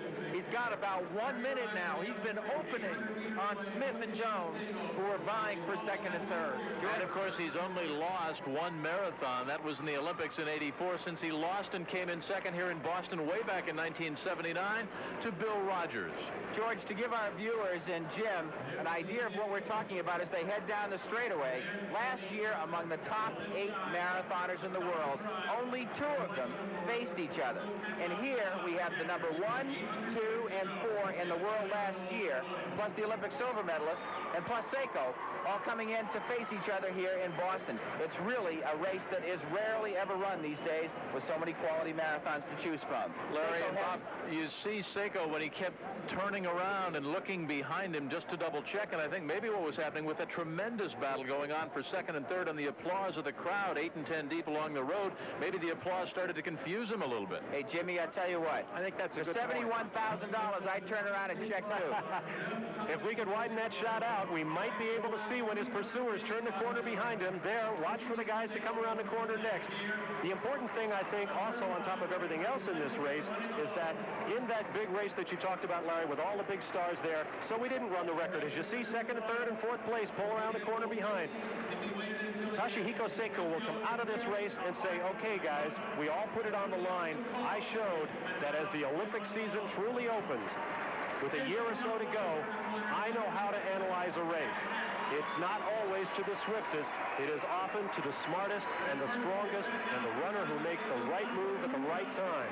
And as things stand right now, Toshihiko Seiko has analyzed the 1987 Boston Marathon perfectly. He has executed his race plan, and it is paying off big time. Listen to the crowd as Toshihiko Seiko claims his crown. We have 50 meters to go.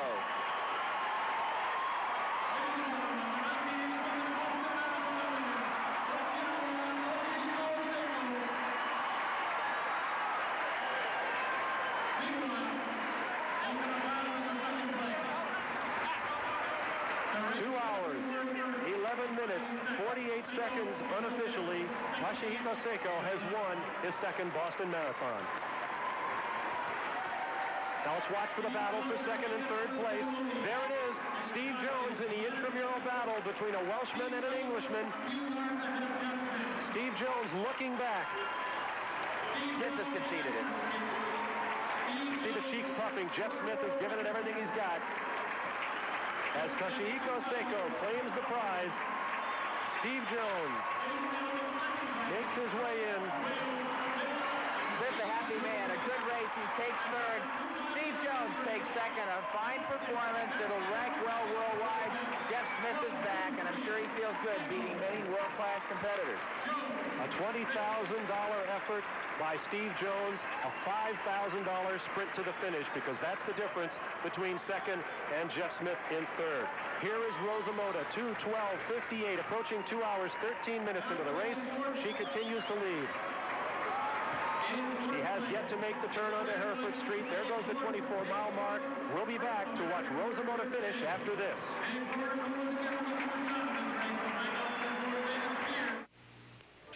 It began as a new way of thinking about the relationship between the automobile and the road. it evolved into an automotive suspension system like none before.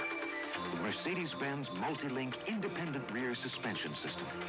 5 individual links per wheel precisely interacting to achieve handling stability as never before. Helping to make the 300 class the most technologically advanced automobiles in Mercedes-Benz history.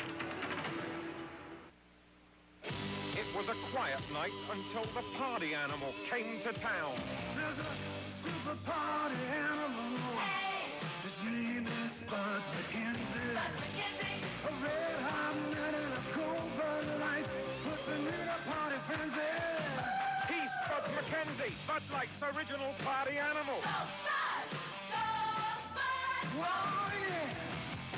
Bud, Bud, don't be a stranger.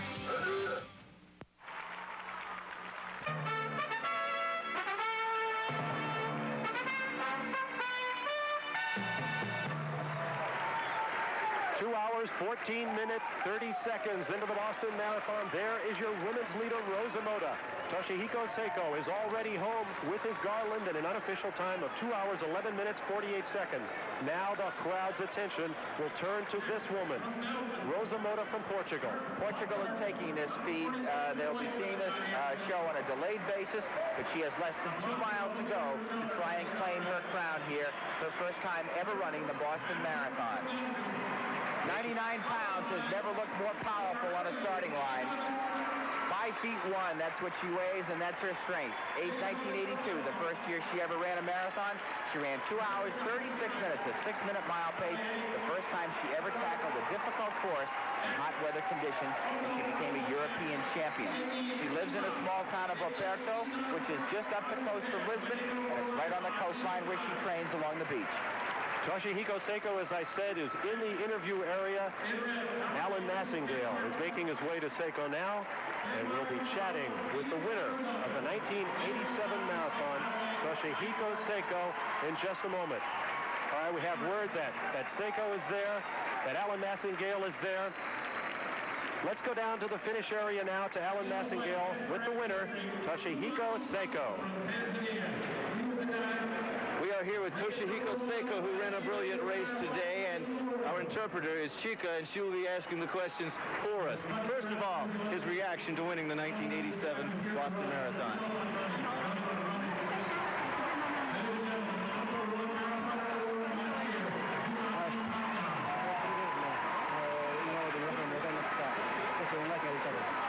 Extremely appreciative of all these people who helped him to build up this point. And this is in a way of expressing thank you to all of the people who supported him. How did he run this race? What was his attitude today? 本日のマラソンに関しましての戦略はどうでしたでしょうか。記録を狙いたかったんですけども、100分でですね、ちょっとペースが遅れてショックに切り替えました。He was very much anxious to establish a new record, but because of the wind against him, coming towards him, he was not able to establish a new record. With such an elite field today, Chika, could you ask him, please, what was his strategy, knowing that there were so many fine runners out there? 本日マラソンに参加なさいました方たちはいわゆるリードランナーだったんですけれども、その方たちと一緒に走られまして、どういうふうな戦略をお持ちになりましたか。とにかくもう勝つも負けるもなくて、やるだけのことをやったと、勝っても負けても悔いはないという感じで今日は強く思います。He has given all his best, so he doesn't, whether he was going to win or not for the first place or second place, it didn't mean to. All he wanted was to do the best. Okay, Chika, finally, there's a very slow time at the start, and it continued throughout the slow time throughout the race, especially at the start. How did that affect him? 出だしから全体非常にスローだったと思うんですけれども、その点に関しましてどうお考えでしょうか。それともまた後半からピッチを上げる予定は終わりになりましたでしょうか。こういういいランナーが揃うとですね、いいランナーが揃うといいペースか遅いペースかどちらかなんです。だから今回はもう風が強くてですね、誰も前へ行きませんでした。ですからペースが遅くなりましたけども、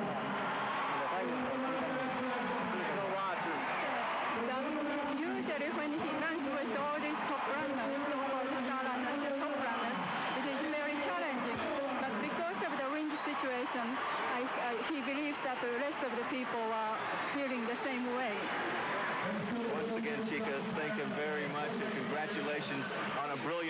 today, and a wonderful victory in your third attempt here at the Boston Marathon, winning once again.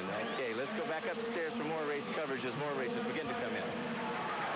Well, we just had a tremendously emotional moment here in this Boston Marathon. It was certainly the hometown favorite, George Hirsch, coming in with a very strong kick. Bill Rogers, a four-time winner. As you look at Rosa, who is, of course, out there so very, very strong, Rosa Mota. But we were talking about Bill Rogers, and there it is, the four-time winner of the Boston Marathon. A very popular man here in Beantown. They were on their feet. They were leaning out of office buildings. Well, it's pretty thrilling when Bill comes down the final few hundred yards here. He ran it in 2:18, and that's exceedingly good today. If you noticed ahead of him, one place up in 2:17 was John Tracy, who going into this race was certainly at least a co-favorite with Seiko. So Bill had a beautiful race. I think the headwind, which Seiko mentioned in that interview, was a bigger factor than we realized sitting here at the finish line. George, I tend to agree with you. I don't think we appreciated the degree of the headwind sitting here in downtown Boston, but that might have been a factor. Otherwise, it was just a technical race. That's also a possibility. Certainly an emotional race for this lady out of Portugal. It's her very first Boston Marathon. She said before the race that she felt a little bit nervous because everybody was saying that it was a one-woman race as far as the ladies division. She was bothered by an Achilles tendon problem last year. That has healed and feels good, and the legs were not a problem. Of course, she was really never threatened, Paul. No, she never really was threatened. You know, it's amazing how many of these top athletes have an injury at some time, and that's simply because they're putting in so many miles day in and day out. 100 miles a week is an average for quality distance runner this day. That leads to injuries. So as the young lady out of Portugal, Rosa Mota, has her final kick and comes closer to Boylston and Exeter, we'll take a timeout and be right back.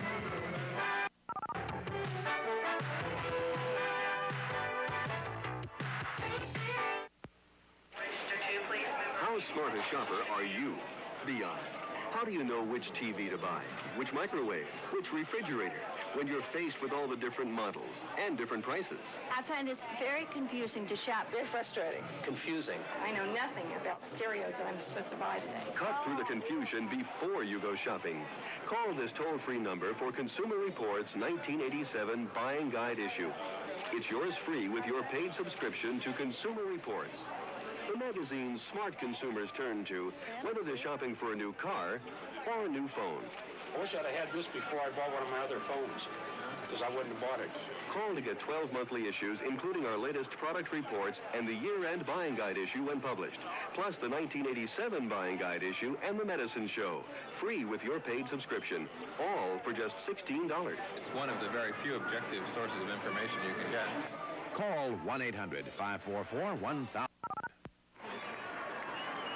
If you've joined us late, where have you been? It's been the premier marathon field of the 80s, an outstanding international field. 1, 2, 3 in the men's division. Seiko from Japan, Jones from Wales, and Smith from Great Britain. And right now, a Portuguese lady, 5 feet 1 inch and 99 pounds, power pack. George and Larry? Yeah, she's in the last mile now, and I just think the whole Rosa Mota show has been exciting today. Look at her. She's beginning to throw in some real arm motion. I think Rose is pushing this pace. She wants to get as fast a time as she possibly can. There's nothing behind her that says she's got to run like this, but she's enjoying it. George, when you get to this stretch of Boston, it's hard not to put everything into it. The crowds are just so enthusiastic cheering you on. They do give you a great lift, Paul, as we all know, and they keep out there for the next couple of hours. That's what's so exciting about the Boston Marathon. Jimmy, this young lady right now, she's turning on to Hereford Street. She has less than 700 yards to go. Began her running at the age of 14. And at 21, there was some question whether she was washed up. She came under the guidance of Joseph Pedrosa, who's her companion and helps her train, and spent 5 months taking her away from competition, restructuring her training, and she's done exceedingly well since the age of 21, now 28 years young, and about to become the victor in Boston. She has won major marathons all over the world. We've mentioned the fact that she's the bronze medalist from 1984 at the Olympic Games, and her pace has been averaging for the last couple of miles 5 minutes and 36 seconds, as she has controlled oldest race since the 6-mile mark. There's a reason that it's important for Rosa Mota to do well, as George Hurst mentioned that she was throwing in a lot of arm motion. She is not the only fine female runner in Portugal. As we said earlier, this opens the Olympic season, does this Boston Marathon, and a lot of countries don't go with a system of selecting athletes based on their head-to-head performance, such as the U.S. Olympic trials. She has to do well in order to retain her standing as Portugal's leading female marathoner. We have a report that in second place is Ria van Landingham of Belgium, but she is about 4 minutes behind this young lady. Agnes Pagny, also of Belgium, is running in third place at this point. But Rosa Mota, who has been running with that long-limbed fella next to her virtually since the halfway mark, and she is apparently going to be the women's winner in this year's Boston Marathon. To show everybody how good she is, she's run 10,000 meters in 31 minutes and 19 seconds, and she trains up to 110 miles a week. She came over from Portugal for this race and will go on to her second home in Boulder, Colorado, where Rob DiCostello resides. Also, about 4 months of the year, she and DiCostello spend time in that mountain air, I should say, at 5,000 feet to get the benefits of high altitude training. Larry, she has just a few yards to go. Go ahead, Paul. Larry, you made a point on a couple of the runners, and that is the fact that, like Rosa Mota, took some time off from competition. One of the things that really typifies people before they go into their very productive competitive seasons is getting away from the competition. One of the problems with the money that has entered marathoning is that it draws you to run too many races, so that some of these athletes finish tired. Here is Rosa Mota. Our congratulations to her winning the Boston Marathon Women's Division. There you see the special finish line set up particularly for the women. And at roughly 2 hours, 25 minutes, and 20 seconds, Rosa Mota has won the 87 Boston Marathon. And look at the smile. While we have a second, not only a tip of the hat to Rosa Mota, we didn't get a chance to talk about Nike's Athletics West athlete Dave Gordon, who finished 4th today, running a conservative race in the beginning, and then Colombia's Domingo Tibidueza, who at one time had all of the South American records from the mile to the marathon, who is coaching at the University of Nevada's collegiate system, takes 5th place. And it was Jeff there Smith she is, about to be done with that laurel wreath. She'll wear that wreath to a press conference at a nearby hotel in just a little while. That's the same hotel where she'll be a bridesmaid on Tuesday for a wedding of marathoner Arturo Barrios and part-time marathoner, jogger, and nurse Joy Rochester. There she is, power-packed out of Portugal, 28 years of age, a bronze medal winner in the LA Olympics in '84, Rosa Mota.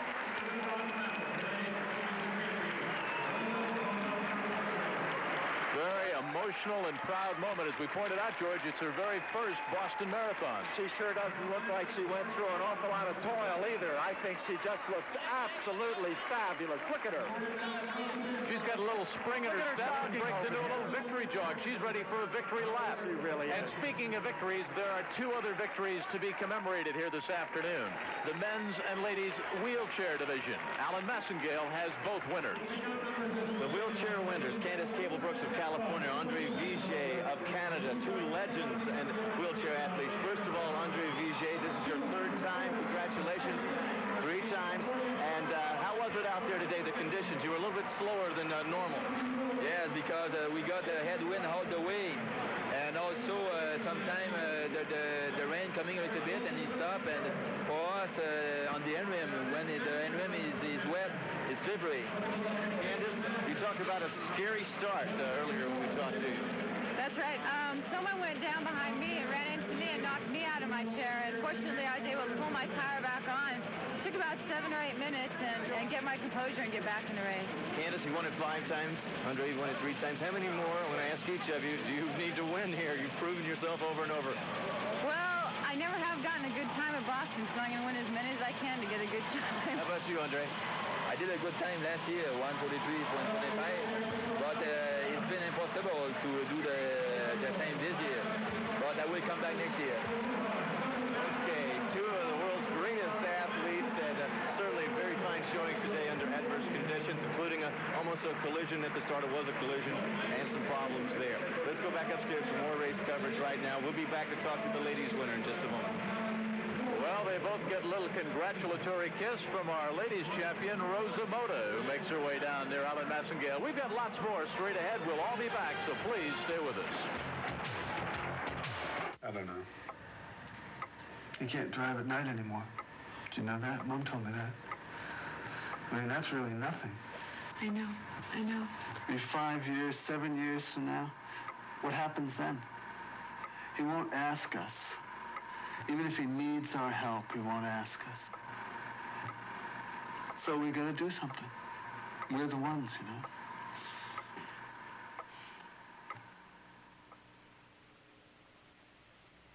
The Mercedes-Benz Driving Simulator, a laboratory that moves. Computerized hydraulics producing realistic driving forces. Computerized projectors creating a lifelike driving world.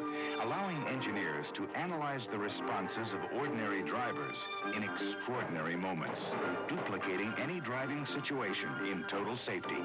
Mercedes-Benz continues to learn the secrets of automotive science. And the automotive world continues to learn from Mercedes-Benz.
Street here in Boston, the 91st running of the Boston Marathon, and the finishers continue to the chants and cheers and applause of a standing room only crowd.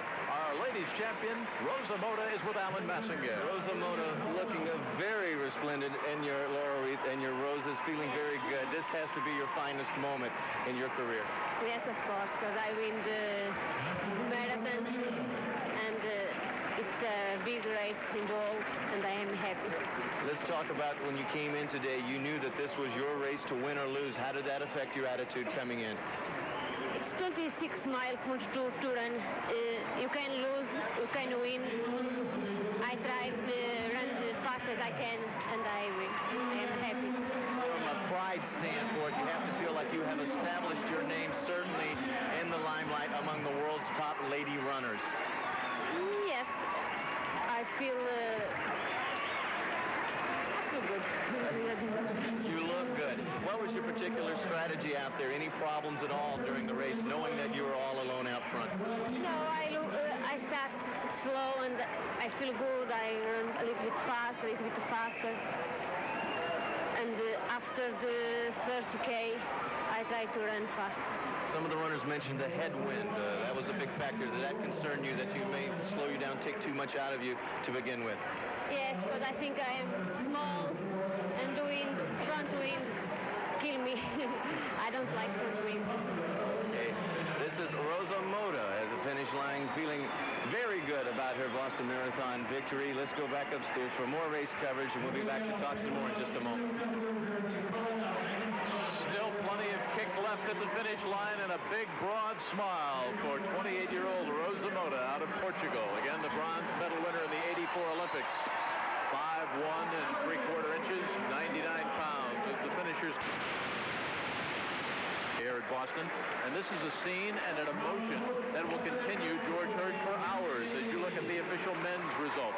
Seiko from Japan, Jones from Great Britain, Jeff Smith also from Great Britain. First American was Dave Gordon, and there was a lot of bidding for who would be the first American. We heard the names Bickford and Eystone and Bill Rogers, but it was Dave Gordon, not one of the names we spent a lot of time talking about beforehand. Maybe we should have. I remember one early, warm morning in Honolulu when he came out and won the Honolulu Marathon before we really knew much about him. And I think he's emerged now as a major He's an All-American at the University of Montana. This is his third Boston Marathon. And there are the ladies' results once again. We talked about the elite international field. Indeed.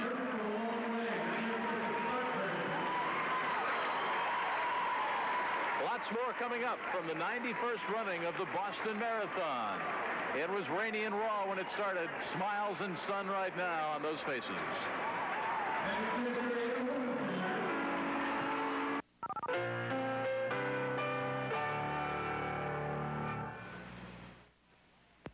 Don't wait for your secretary to drop you a subtle hint that it's Secretary's Week.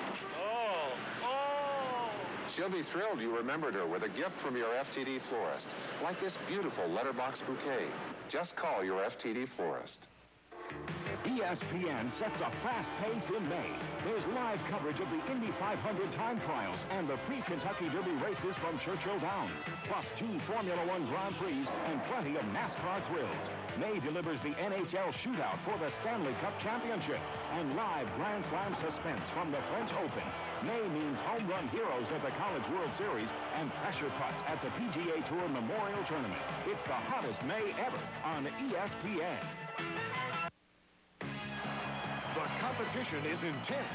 2 international volleyball powers show their strength when the USA battles Brazil in the Kentucky Fried Chicken Colonel's Classic, Tuesday night on ESPN.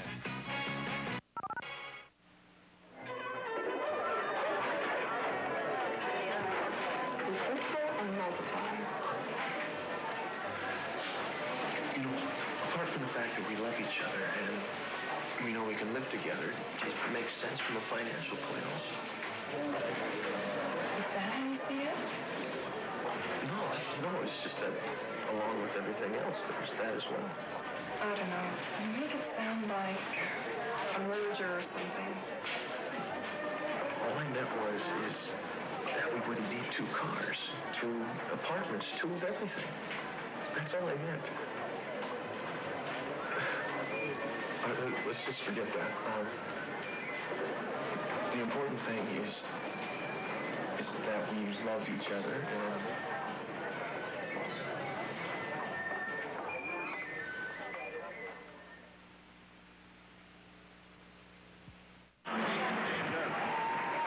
The streets of Boston, particularly the sidewalks of Boylston Street in Boston, are crowded with the faithful, welcoming home the 6,000-plus runners in today's Boston Marathon. Recapping our winners, Toshihiko Seiko of Japan with an official time of 2 hours, 11 minutes, and 49 seconds, as evenly paced a race as we've seen in recent years.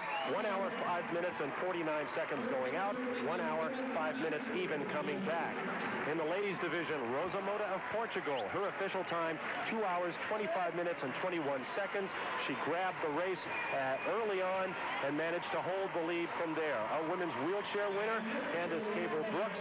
Our men's winner, Andre Vigier of Canada, after that dramatic crash in the opening stages of the race that you heard Candy Cable-Brooks say took the tire right off of her wheelchair.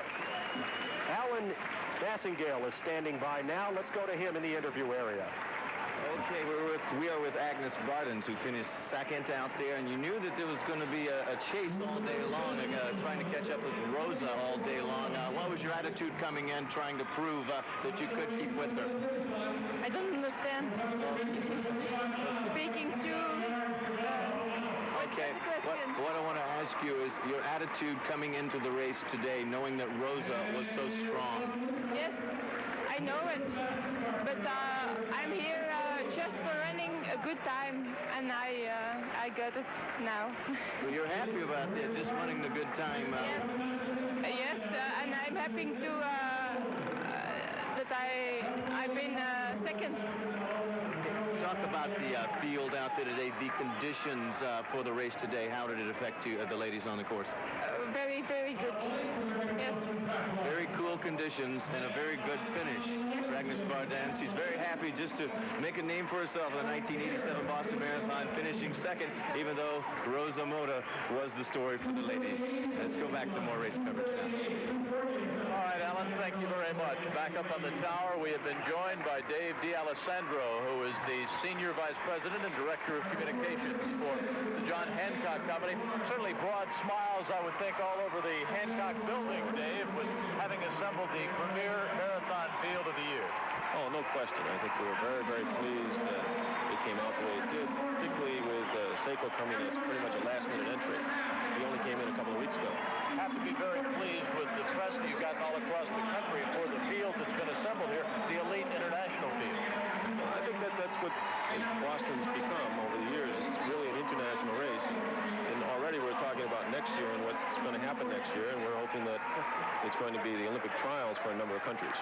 Let's talk a little bit about the money, because this is the second year of the John Hancock Corporation's involvement with the Boston Marathon. There never was the prize money associated with Boston. It was always the history and tradition. Well, now you have those two, but you also have $40,000 and a very expensive automobile, Mercedes-Benz, going to the ladies and the men's winner. How big a factor is that, Dave, be honest, in assembling a world-class field? It is the factor. It is. I think there's no question that if it is not for the money, there would be, I'd say, at least the top 3 and top maybe 5 wouldn't have even come here today. And the big names won't come anymore. No question. When you talk about plans for 1988, what plans do you have from a corporate standpoint to make this an even better Boston Marathon? Well, we've already started negotiating with a number of countries and their federations to make this the trials. We believe that what we'll probably have next year are a number of sub-races. We will end up with the first 3 in each country being the qualifiers for the Olympics. So I think we'll find 10, 12 sub-races next year as part of it all. How about for you personally, when you hear the crowd behind us here and the applause still going on, what kind of emotion do you get? It's not unlike cooking a great Christmas dinner. A lot of preparation, a lot of detail, and people are currently eating it. Dave, congratulations. Terrific job all the way around. We look forward to being back with you in 1988. We have had the premier marathon field that we have been talking about, and it is, of course, a winner from Portugal. The young lady Rosa Mota taking the ladies, and Toshihiko Shiko from Japan winning the men. It was the ultimate test of endurance, equivalent to more than a lap around the world in 8.5 days. This Mercedes-Benz traveled 31,000 miles, averaging over 154 miles per hour, stopping only seconds at a time for fuel and fresh drivers. Indeed, only seconds were needed, because during the entire trip, not a single mechanical failure occurred. High performance is exciting. High performance and reliability is Mercedes-Benz. In these days of microcomponent technology, you can find office copiers that do almost anything. Some duplex, sort, automatically reduce and enlarge. Can I use your copier? It's down again. Try 23. Thanks. Some collate and margin shift. Is your copier working? Sorry.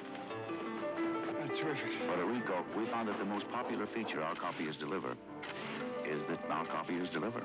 Ricoh, copiers built to work and work and work. Some of the sights that we have not seen very much of the Boston Marathon. Of course, they're going to be, Paul Thompson, a lot of sore and aching muscles when this day is done. Yeah, Boston really takes it out of your thighs. Because it's an up and down course, you really do a lot of muscle damage. The runners don't feel so bad tonight, but tomorrow, it's really trouble. George Hirsch, we have been charting some of the international field that we've been following. John Tracy, of course, from Ireland, we talked about. Bill Rogers, we talked about an emotional finish. And how about 2 of Uncle Sam's best marathoners? Jim, the people we were looking for that we talked about up front before the show were Rob DiCostello. He came in 6th. A little disappointing, I think, but Ikonga, whom we had high hopes for, was 11th. John Tracy we saw get in here in 14th, and right behind him, and certainly not disappointed, was Bill Rogers. And then those 2 Americans, Bruce Bickford and Ed Eyestone, were 17th and 18th. So this old guy Rogers even edged them out. Pretty interesting.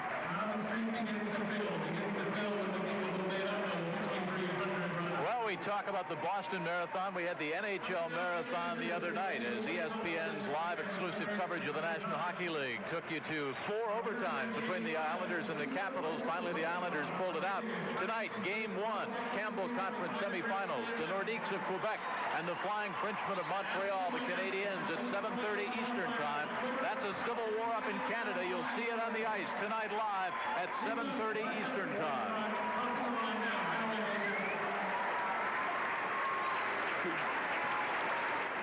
think right now, as you look at the finishers, Larry and Bob and George and Paul, I think that the pictures tell the story. You look at the faces, you look at the muscles, you look at the anguish, the anxiety, the emotion, the preparation that has gone into this moment. Just finishing is a moment of elation and pride for these athletes. These athletes are really bone tired. I guess about the best thing they can do is go back and get a nice hot shower.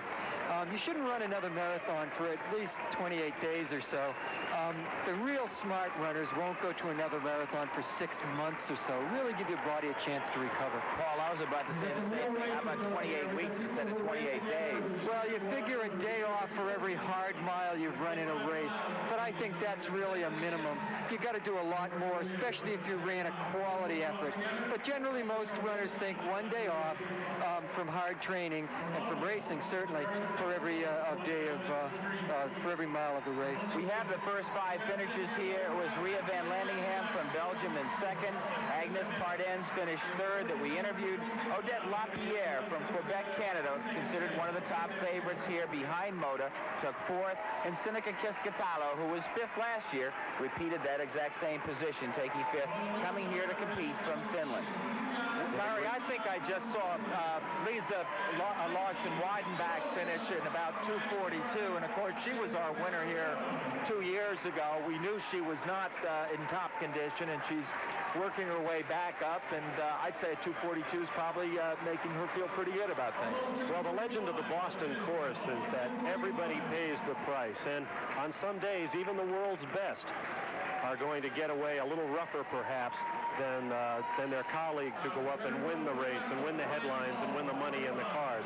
Even the very best have off days, and certainly we saw some examples of that. I'm sure there are some disappointed runners out there who were expecting a lot better than what they got today.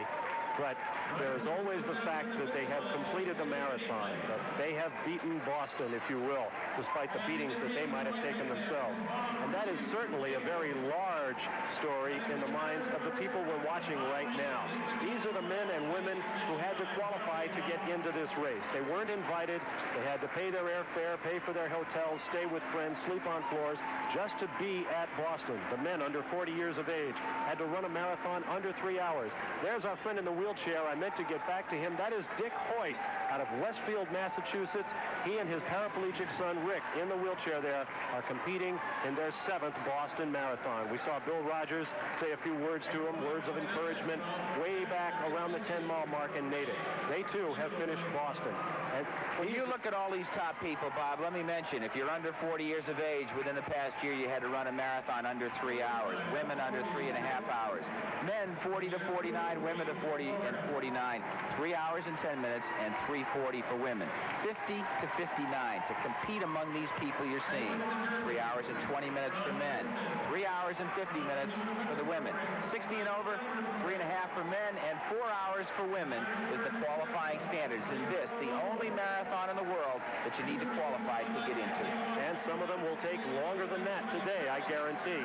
But they got to Boston, and they have run Boston, and that is the important thing. Struck with what Wile E. Coyote did here today, a.k.a. Billy Rogers. Juma Ikanga, ranked #1 in the world last year, just managed to beat out the 39-year-old man by 1 place, and he beat Bickford and he beat Eyestone by 5 places.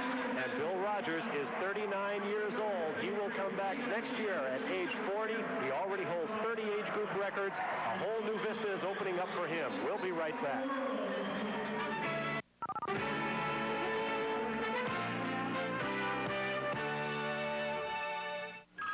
Hey, how are you? Sorry that I'm not at home. But when I get the message on my telephone, you'll be the first one on my list. Crazy Calls, a tape of 7 different songs and funny recordings for answering machines. I am very sorry that I'm not at home to take your call. Only $14.95. When I will get right back to you. Leave your message at the tone. Give someone the gift of gab for their answering machine. Calling a friend. What you've actually done is bought a one-way ticket to the answering machine, son. Nobody's home. Nobody's home. I'm glad you called, but I'm not home. But I'll be back before too long. You gotta Crazy Calls, a tape of 7 different songs and funny recordings for only $14.95. wait for the beat.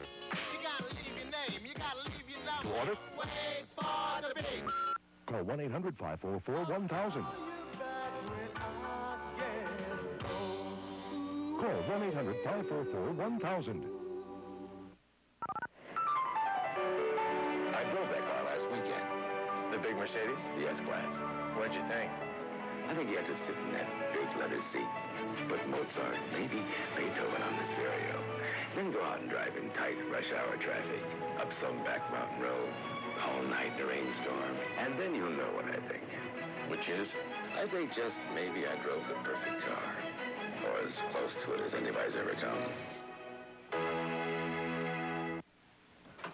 This man is not a company president. He's not a vice president. They're waiting for you. While his face is well known to everyone from the security guard to the summer intern, his name doesn't appear on the company phone list. Yet he controls the productivity of this office, down to the last sheet of paper. And we think that's a serious problem. Because business should depend on a copier that works, not a repellent. Rico, copiers built to work and work and work. Recalling the start of today's Boston Marathon, we'd have to say, Larry, that it was a race that got underway with a tremendous amount of drama and thankfully not a tragedy. Well, what happened was, and look down the course now, we are about 200 to 300 yards into the race. And as the camera pulls in, there are problems develop right in the middle of the roadway. People veer left and right to avoid someone who had a collision and fell out of their chair. Look at them in the ground. People are spilling all over the place because they're going probably 30 miles an hour. Look at the tumbling taking place. One crashes off to the right. 11 chairs went down in all. Some people were hurt. Candace Cable-Brooks was able to get back in the race. We had a report that Jim Knapp, one of the co-favorites, also was, I want to say, bothered by the start, and we don't know whether he went down, but he was out of the race temporarily. There you see somebody that you know well. That, once again, is Dick Hoyt, who for the past 7 Boston Marathons has chosen to wheel his son through the event. Tremendous father and son effort. A kind of family affair that really makes the Boston Marathon a special event. You see Cable-Brooks with her 5th victory. Well, we have a second. In second place in the regular division, Steve Jones. His time was 2 hours, 12 minutes, 37 seconds. Jeff Smith was 2:12:42, taking third. There is Andre Vigier, the jeweler from Canada. Look at the arms and shoulders on this athlete. Those are the legs of a great, great athlete.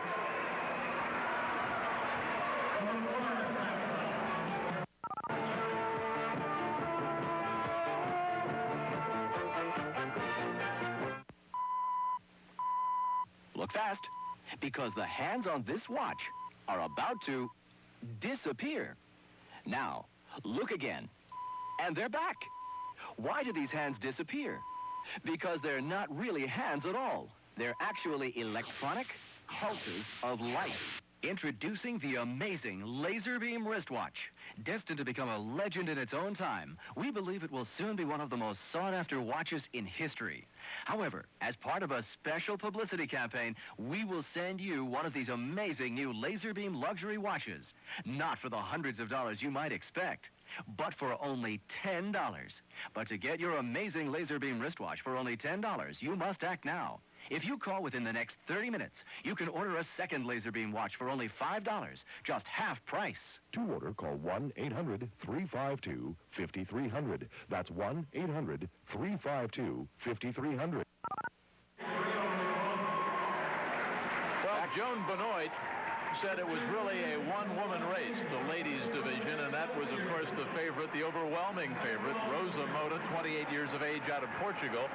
And that George and Larry and Bob and Paul, that's exactly the way the race was run. She was never threatened.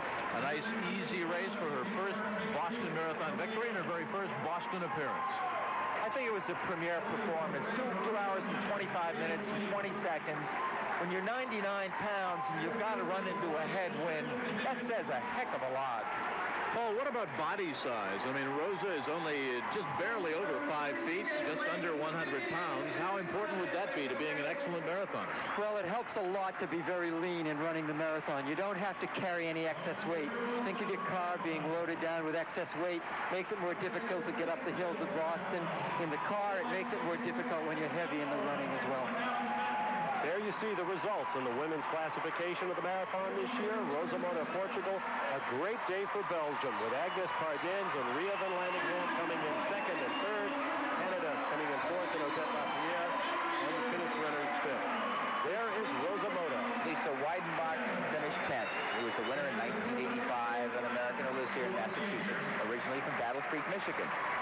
But this lady held the race, held the lead, and held the pace throughout the day. A very deserving women's champion, Rosa Mota. We'll be back to the marathon after this.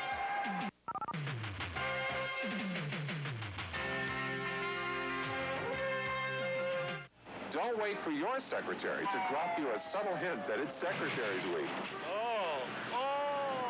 She'll be thrilled you remembered her with a gift from your FTD florist, like this beautiful letterbox bouquet.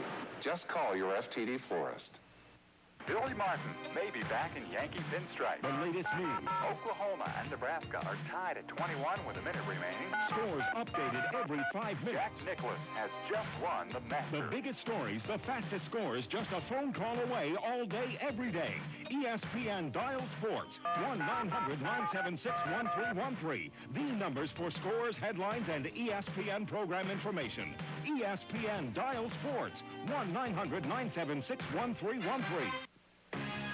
Tuesday, America's best hopes for Olympic gold lead the world's best divers in breathtaking platform competition. The McDonald's American Cup, Tuesday night at 8 Eastern on ESPN.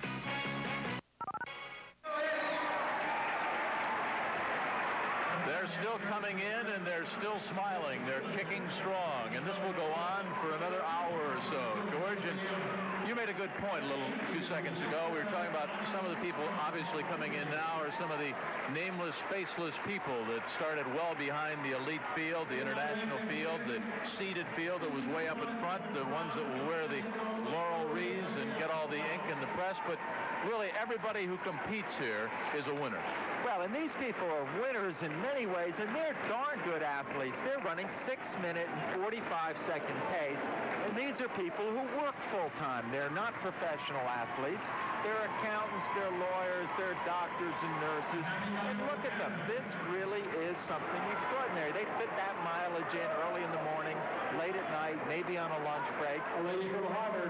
I really take my hat off to them. And they're adored by this crowd. You can hear the crowd still applauding and cheering very loudly in the background. And look at the spirit. It just continues. Almost 7,000 runners when this race began 26 miles ago, almost 3 hours ago. And Paul, on the screen a few seconds ago, we saw a couple people that were holding on to their calves and their thigh muscles and charley horses. And there will be some dangers for some of the novices, some that have maybe not trained quite right. What dangers are inherent now? The key issue right now is that it's very cold here in Boston. And in order to stay warm after running, you've been sweating, and now you're going to cool off quite quickly.